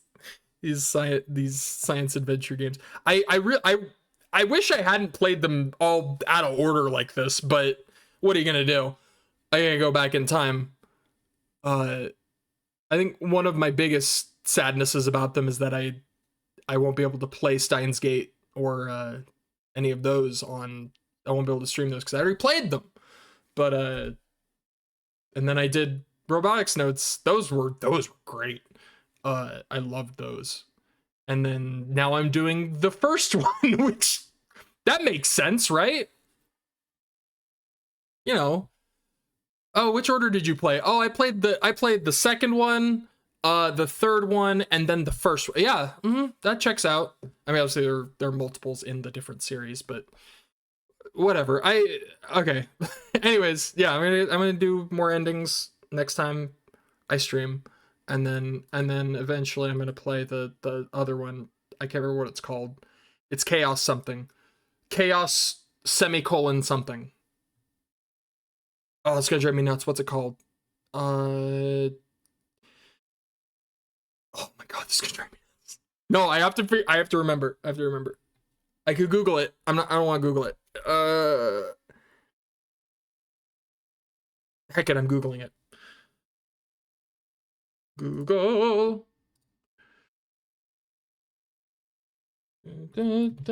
Google. Chaos something. Chaos. Semicolon. No, I don't want the Chaos Emeralds. I'm not looking for the Chaos Emeralds. Chaos. It's not giving me any options. It's not like Google's not registering the semicolon. This is dumb. This is such a dumb way to end this. Chaos Head. I guess I could Chaos Head sequel. Such a dumb Chaos Child. That's the one. That's the one I'm gonna play after I finish the endings of this one. What a dumb way to end this. All right, I got the Silent Sky ending. I unlocked the extra NCG libraries. I unlocked the extra sound libraries. I unlocked the movie libraries. I saved the system data. All right, I'm gonna go now. Bye.